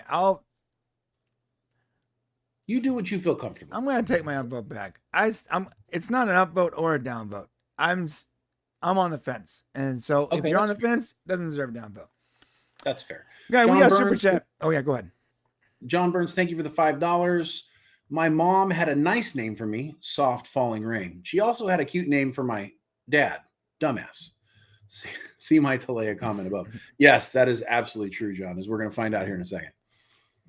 Talea is hot. Thank you for the $5. Talea is a goth hot. There's going to be some great jokes after this one. Where's I can't display this, but if you want to read it without the F word. John Byrne says, I don't think she gives two bleeps, but she killed the Chancellor. There are two very agnostic crops on Krill. She might have to flee like the Duress sisters. Oh, from the Klingon sisters, remember? Oh, gotcha. Yeah. Talea has dreamy eyes. Keep them coming. Keep them coming. All right. Space Thailand. Talea is hot for Space Thailand. Clearly made a mistake with the Thailand reference. My bad. That's great. Oh, we're loving it. Go ahead. All right. Okay, so they're going through the marketplace and they get accosted by some pro-union Krill. And they take Ed and they save him and they bring him into this little space and dun dun Boom. dun. Boom. What? Human Krill hybrid, and that gets a downvote. Wow. What the hell is wrong with you? No, I mean, How dude, did you downvote that? bro, a Krill. That's my upvote. Upvote. You're gonna upvote the hybrid? Yes. I like the idea of Ed having a daughter he didn't know about. I like that whole idea, but like the biology doesn't even make sense. I mean, how do we know? They have 2 arms and 2 legs. They had sex. SEX. What am I supposed to say here? They had the relations. They're reptile people. They apparently have the reproductive parts. So, I mean, how can that doesn't be make any sense? Okay, so let's say you breed a cat and a dog, 2 warm-blooded mammals. Right. That probably wouldn't work out. Definitely wouldn't work out. But at least they're in like the same like general branch of species. Like these are cold-blooded reptiles. It doesn't make sense. Are they reptiles? Yeah, they're reptilian. I mean, they look reptilian, but do we know that they have cold-blooded reptiles, or do they just look like it? I guess we don't know specifically. They look We like don't know, my snake friend. people We to don't me. know. No, this is a great thing. This is fantastic. Is it a good thing, Shane? Is Yeah, it? because Ed and Talea have a thing. Like, she secretly likes him, right? She does. She secretly cares about him. You can tell, right? And he secretly has a thing for her too. And this just adds like another layer to everything going on. Like, What you're saying is Ed made Talia's eyes roll back, and now she wants some more Ed time. Well, after she kills him, which is kind of creepy. Yeah. It's really weird. Like, she wants him to live, but at the same time it's very, very womanish, actually. She wants him to die, but she also wants him. That's problematic. It's true. You know how it is. Sometimes the girls want to kill you. Sometimes they want to love I you. have no idea what you're talking about. Yeah, it's true. It happens out there. You know, sometimes they're mad at you. They love you. Honey, I don't know what he's talking about. Okay. She's not watching, bro. He's talking right now as himself. He's not part of the Popcast, okay? I was fired. No, I can't write for crap, so you have to stay. That's a good point. Somebody is saying over here, thank you, John Burns. If Spock can be half human, right, and half Vulcan, why can't we have a half Krill, half human? Where is that? Look at John Burns said it. Once she was conceived, Talea couldn't get an abortion. Oh, I see it. Because she's not allowed to, which we'll find out. Well, so Klingons and humans make kids. Yeah, but that was rare though, right? Like in Enterprise, they even said that human Vulcan hybrids never worked out before, and it was rare that Spock happened. Like, so like remember when T'Pol, that wonderous thing, when she hooked up with Trip, like that was, they had to like engineer that baby to make it work. It's supposed to be something that's super uncommon and doesn't happen. So this happened by accident. I don't know. But this is not Star Trek, so why are we even comparing the two? Well, because we don't have a lot to compare to. You're making up your own rules as you go. Well, I'm saying like okay. So you know what? I think no, I'm bringing the mic closer to my face, right? I want to see Let Gordon. me get serious for a second. Let's say Gordon's gonna hook up with Penis Guy, okay? The giant walking penis. He said he didn't want that to be what came out of that interview. That's all I can think of now, though, because he's into that thing. So Thanks, what are there? What about? Hey, dude, Claire hooked up with Yaphet. What's that Right. baby's gonna look like? Gelatinous. Well, I mean, but that's it's not even humanoid. If they're snake people, do they even have kids the same way mammals do, or are they born in eggs? Like Bortus. Here's the thing: is you're fabricating, like you're creating. You're like you just got to go with what they give you. That's how it works. No, there needs to be some kind of setup though to make this. Yes, I know What's the Tom setup? Paris and Balana had a kid. Guys, I get it. Yeah. So, but here's what the thing is. I think you're thinking this thing. You're thinking it through too hard. There was precedence. Precedence. Is that the right word? Yeah, but what There was the was an precedent? established foundation for species being able to cross-pollinate in Star Trek because the progenitors and Spock, over time, they set up this like, this is But how this is it the can first work. one.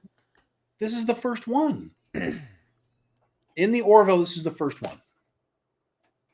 So you have to have a first before you can explain what it is or how it works, right?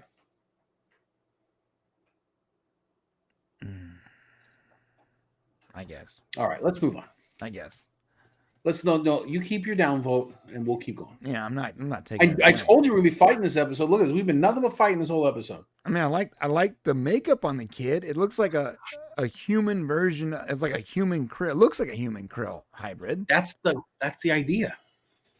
Yeah, so that's good. The makeup's good. And she has human eyes, or whatever gender it is. It has human eyes.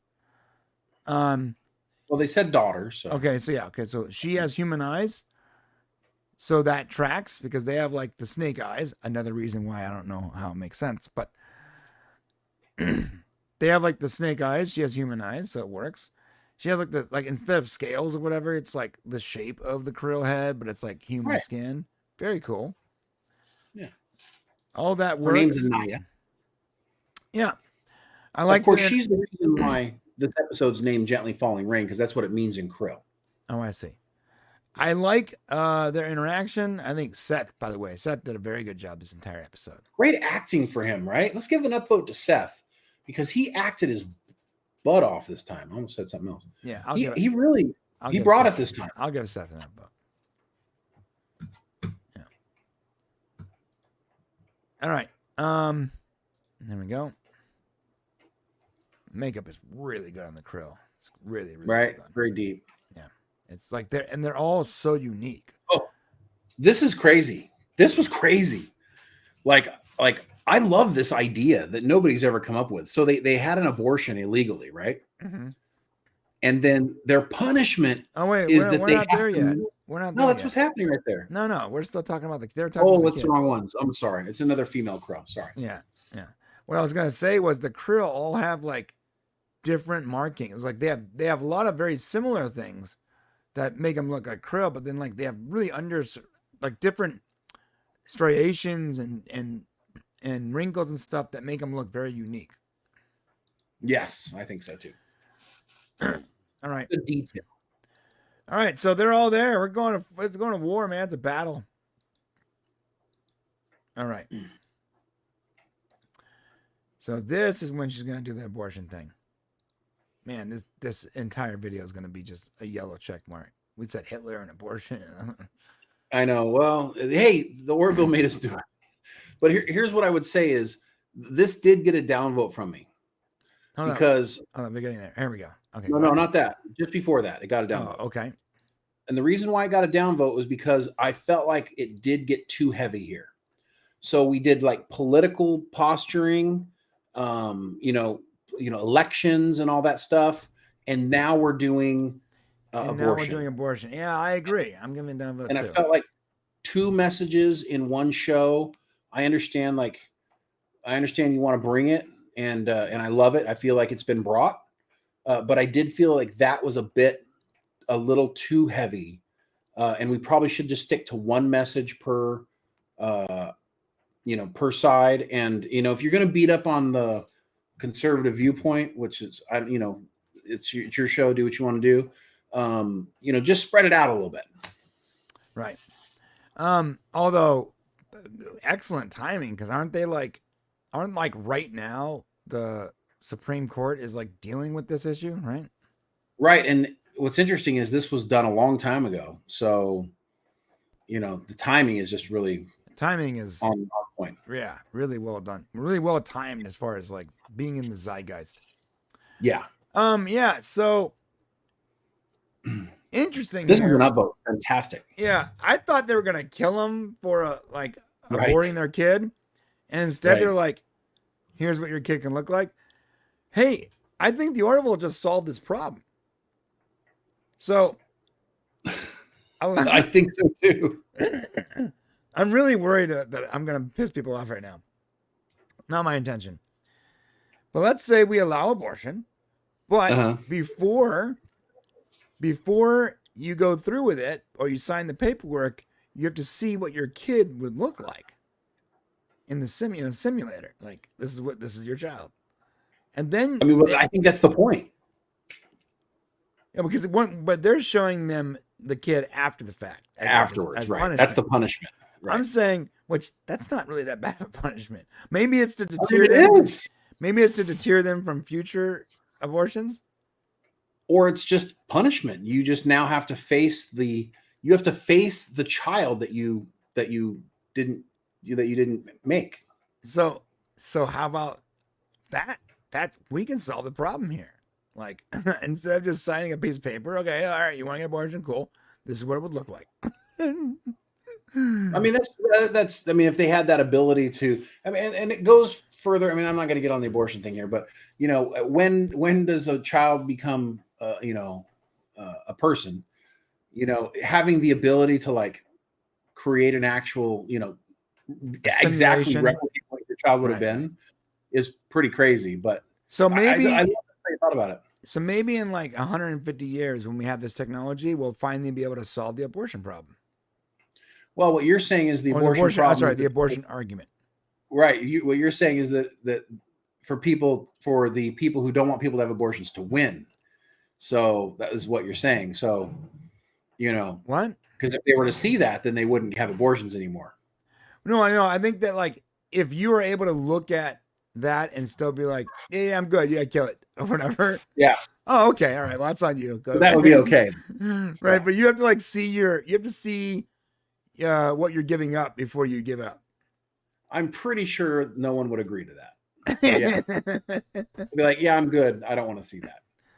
It's a heavy topic, Holmes. Here we got a $5 super chat from John Burns. Thank you, John.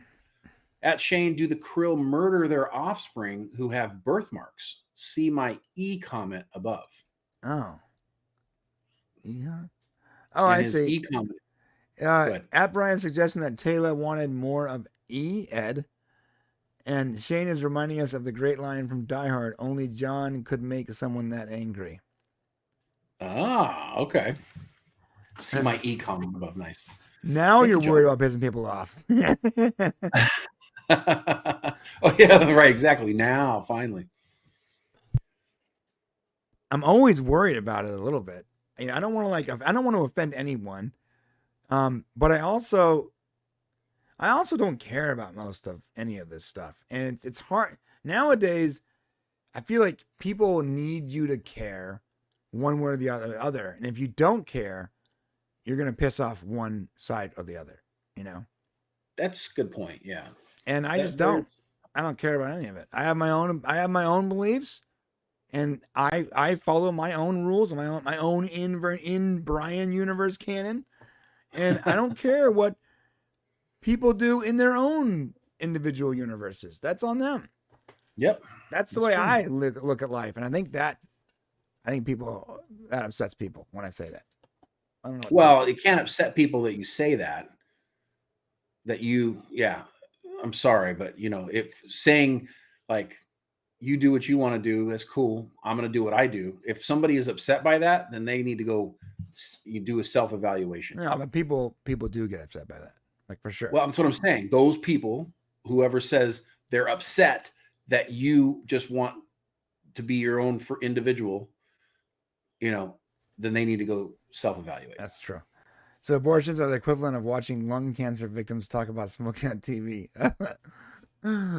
Yes, good call. I remember growing up.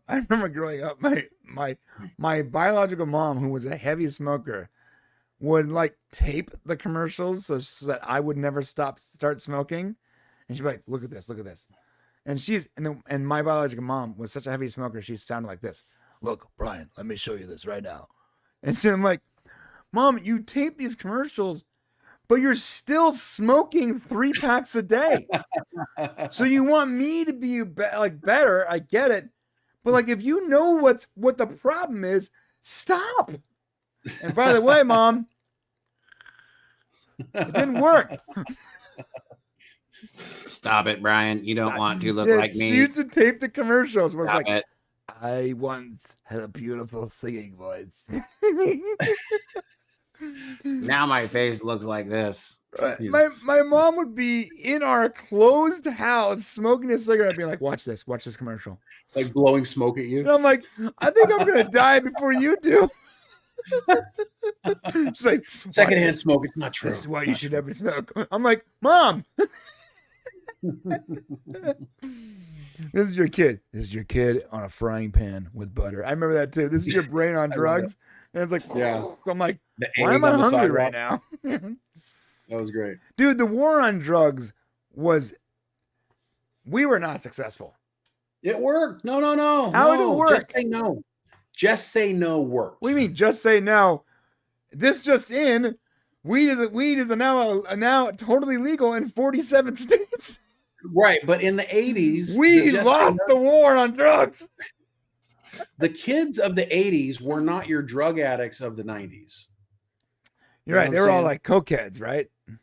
Well, Coke was the 80s. So the kids it actually worked. Everyone was just say no. So most of the kids that grew up in the 80s and kind of were adults in the 90s, they weren't really your drug heads. It's the kids who were born in the 90s and you know what? It's not the kids' fault. It's legalizing marijuana and telling everybody that it's okay to do it, right? It makes them go like, well, I guess it's all right. Here's the 80s. Ready? Just say no. That's demonetized. There you go. That's how you get demonetized. And here's the 90s. What's that guy's problem?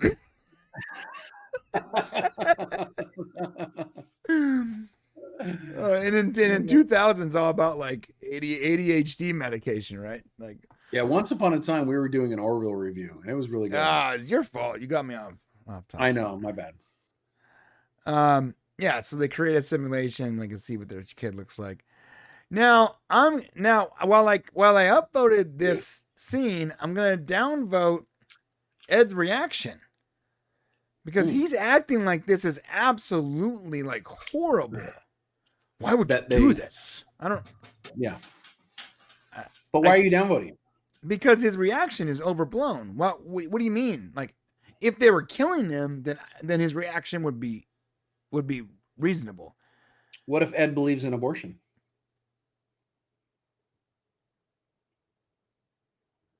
Then still, though, the punishment for abortion is not that bad. It doesn't deserve that kind of. Well, then he would think why you shouldn't punish anybody for abortion. That's the point here. That's the point. So then the downvote stands because it's too heavy-handed. His reaction is like, "Why would you do that? Like, do what? Right. Bro? I don't. What's the problem?" Well, it depends on the point of view, but basically they're torturing those parents for having an abortion. I mean, yeah, but they're not going to live there forever. They're showing them what happened. Like, considering what Krill has done, the fact that she just killed her political opposition, you would think that the punishment for something illegal like that would be much more gnarly than, look, here's a picture of your child. Well, I mean, it depends on how long they leave you in with that child. Like maybe that was just the beginning of it. Maybe they spend a day or 2 days or 5 days. But we don't Maybe they know fall what in it love is, with it. and Ed only saw that one interaction. So what Ed knows is exactly what we know, and his reaction is, "Why would you do it? You want your kid to grow up in a world like this?" So you're like, Yeah. I mean, it seems like the punishment. First off, okay, even if you don't believe there should be a punishment, that's a pretty light punishment. Well, it depends on who you are. Like if you feel guilty about aborting your child, then maybe this would be a fitting punishment. Right? So let's see the point of view. Let's say Ed Mercer's point of view is you should be able to have an abortion, because it's the woman's choice or whatever, or whoever's choice it is, and there should be no repercussions for having an abortion whatsoever. If that's his point of view, then this would be horrifying for him. No? I don't know how I don't see how this can be horrifying for anyone with any point of view. It's like such a light punishment to deal with. I mean, I guess it depends on how strong you feel about things. Like if you know what I'm saying? Yeah. All right. Yeah. I mean, John I don't know. I can Burns. see how. John Burns, another $5. Thank you, John. He said the war on drugs caused more drugs. The war on guns led to more guns. Can the government have a war on BJs and orgies? Oh my God. That's pretty sick. Epic. Good one, Jim. Snip that comment. Snip it. Nice. That's going in. That is going into the Popcast legendary folder. Your comment right now has just started a folder that one day I will populate. That means it's the first legendary comment. John, this is the first legendary comment, and in a year from now, we're gonna have an entire segment where we just go through legendary comments because that was legendary. Yeah. Awesome. Hilarious. Now we just need a war on massages in Thailand. Archmage Fraser recommends you go to Thailand for such things. Right. Exactly. See, we're seeing eye to eye here.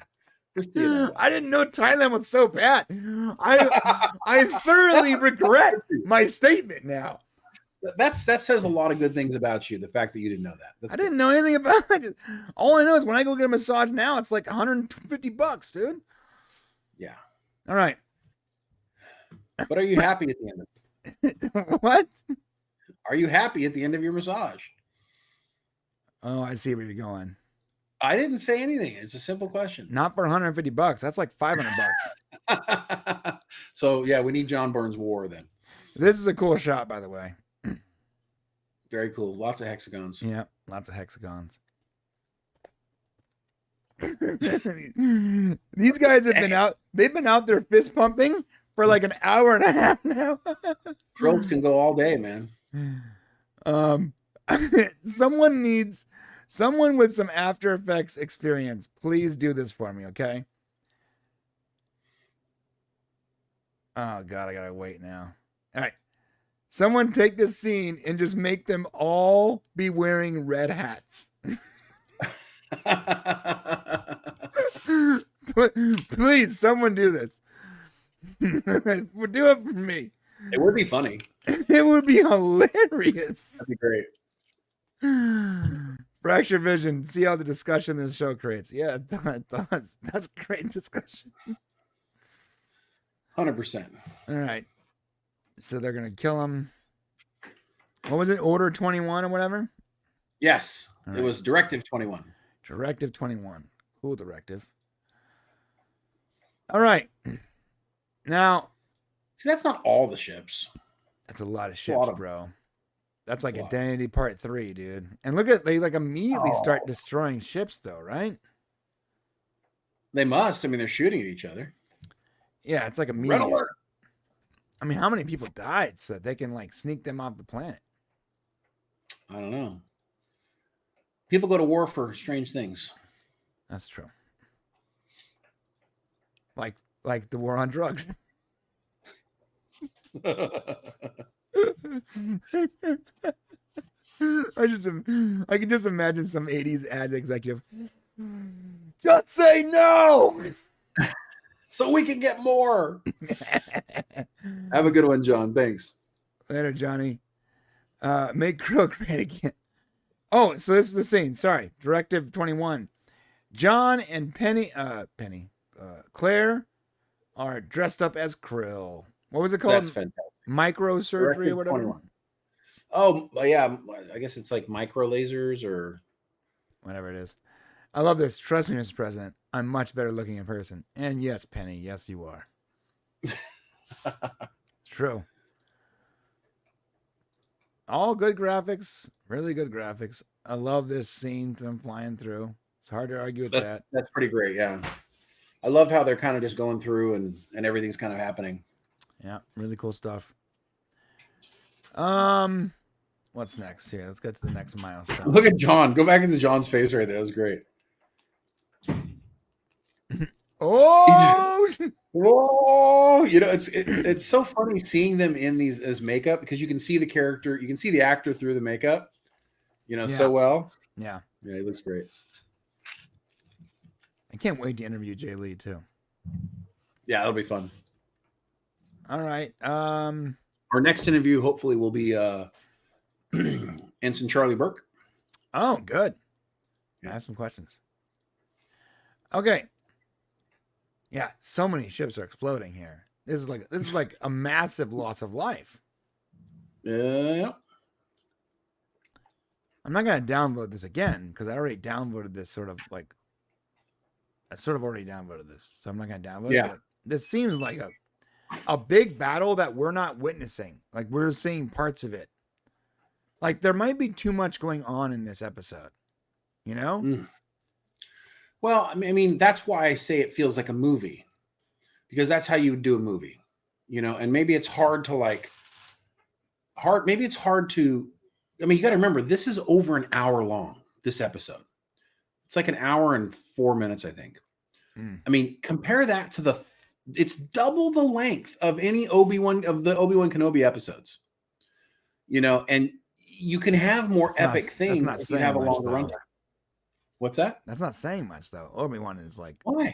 I'm just saying, in comparison, you have more time to do more things. True. That's true. You know, and so you get this. You can do more. Archmage Bray. Read that. You should ask your future guests if they've ever visited scenic times. No, the guy we wanted to ask was Scott, and we already talked to him. We're gonna have someone add that. Someone comment on the Jay Lee post. When we post for your Jay Lee questions, someone ask if he's ever visited scenic Thailand, please. Yeah, we'll talk about that one. He's gonna be like, yeah, I love the elephants.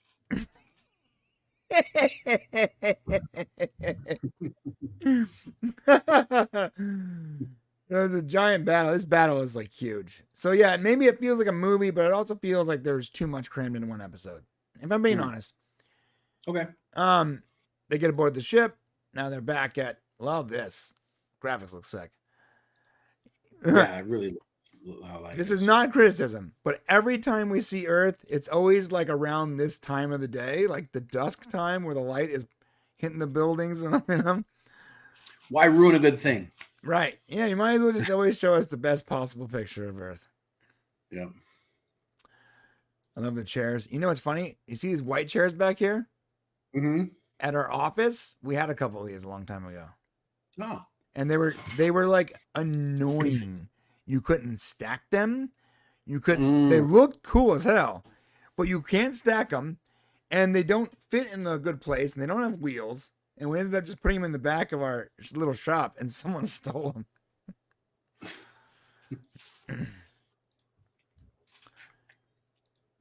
All right, so this the last important scene, in my opinion, unless I'm missing something, is they talk about his kid, and Kelly consoles him, and then she goes, "Do you want to get some breakfast?"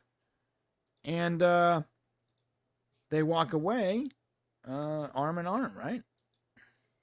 Yeah, she really. I mean, this was really kind of a sweet moment. You know, she's really supporting him here. She obviously cares about him, and you know, she's kind of being that person he needs right now, and that was nice. Yeah. Am I crazy or? Yes, you are. You always do Sorry. I have to start precursoring a question with Am I Crazy? Is it just me, or are they shipping Kelly and Ed? No, I don't think so. Not in this case. I think she's being a friend. I think they have such a close past relationship. They were married, that this isn't weirdly uncomfortable or overly sexual. You know, during the whole conversation, she's like supporting him on having. Remember, they had a conversation during it where she's like supporting him, the fact that he had a child. She wasn't acting weird or jealous or strange. She was like, you know, I know you always wanted to have a child. You know, trying to tell him it's not a bad thing. You know, so it didn't feel that way to me. Do people want her to end up with Kelly? To Ed to end up with Kelly? Some people do. I personally don't want them together. Right. I think they're better not together. Yeah. I hear you. Okay. Final scene is Talia looking at her daughter on the view screen. And I thought that was pretty good because it really sets us up to say here that Talia is on the fence. We don't really know what her ultimate, you know, how she's going to go at the end. But obviously, this story isn't over. We're going to have more episodes. You got to remember, we got 6 more episodes. 6 more episodes. Yeah. So we're obviously going to revisit this because they're not going to leave it hanging, just in case the Orville doesn't come back. That will be dealt with, which means Talia's on the fence. And my guess is she'll end up making the right decision in the end. But okay, I'd like to give an upvote for the whole show. Okay. I'll give an upvote for the whole show too. Yeah. Overall, right, I mean, I still have my basic criticism that a lot was in one episode, but to be fair, because there was so much in one episode, at no point was I bored. 100% true. Yeah. No, there was no boredom here. Okay. Yeah. So listen, if you guys are not subscribed, hit that subscribe button on the way to the comment section to let us know if you've ever enjoyed the elephants in Thailand. That's gonna have to be like the secret meaning from now on. Yeah, the elephants in Thailand. Okay, let's look at the comments real quick before we head out. We'll head to the member section. What we got? We got Timothy Hoffman. If they had the episode linked in season 2, do you think they would have made Identity one longer episode or 2? Oh, that's a good question. Actually, would it have been a 2-parter or would it have been just a long episode? It would have been a longer episode, I think.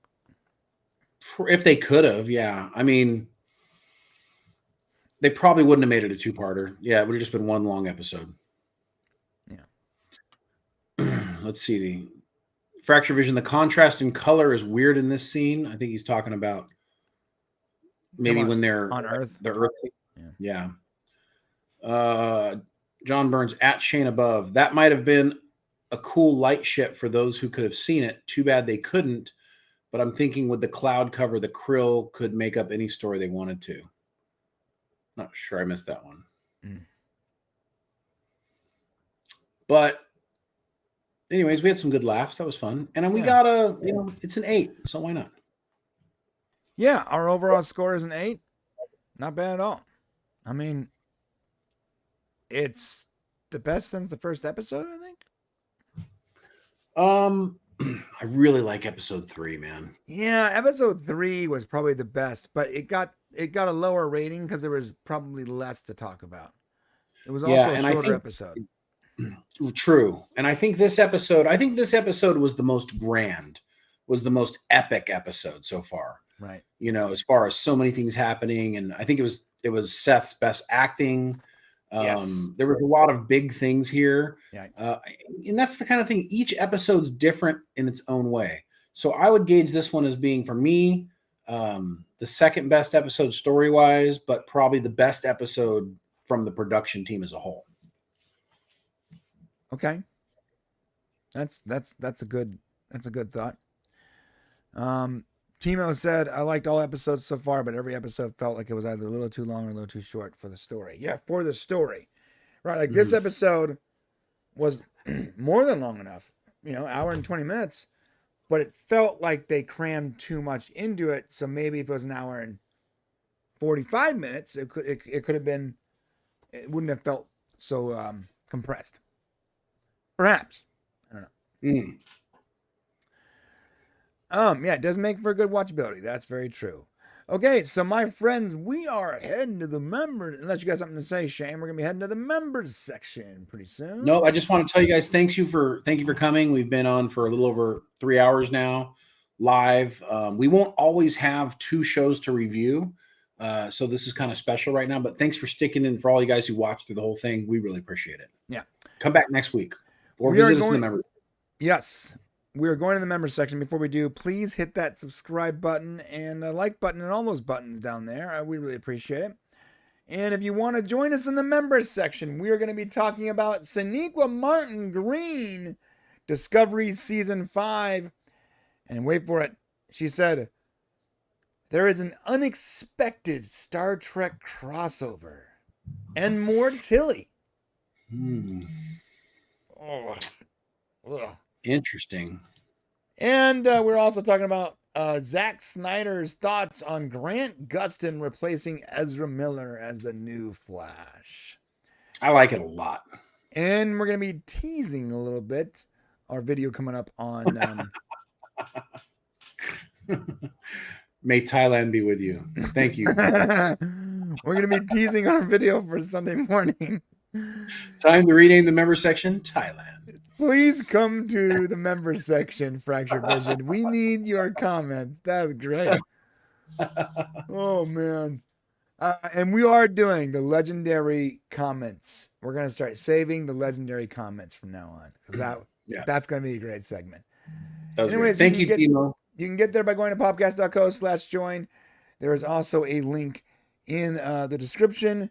And I will right now place a link for that in the chat right here. Oops, I did it wrong. My bad.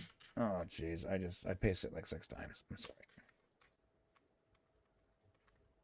All right. We are going to continue this conversation in the members section.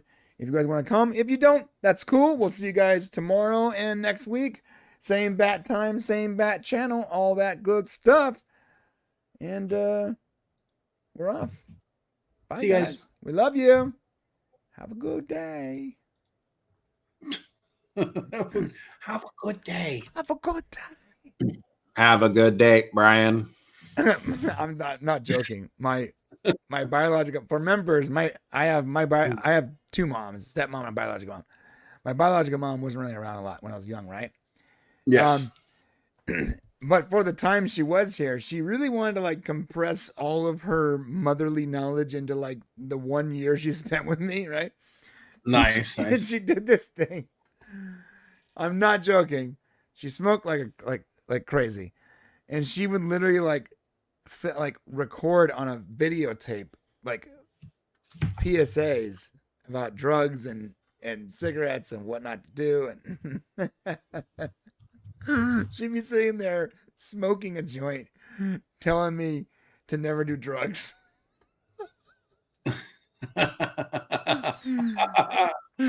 Well, they do their best, man. They do their best. Listen, don't be like me. Don't be. Yeah. In hindsight, I get where she was. So she was an extreme addict, and she was dealing with extreme addiction issues, and she didn't want her son to be that way. But you gotta, and it's funny in hindsight. But when I was a young person, I was like, I don't understand what you're doing. Is this like a parody? Are you making a joke? Is it sarcasm? I don't know. So that's all right. Well, I mean, it's some of it stuck. I never did drugs. So, well, there you go. Although I do want to go to Thailand, and apparently there's a lot of drugs in Thailand. Is that what they were saying? It was not drugs, dude.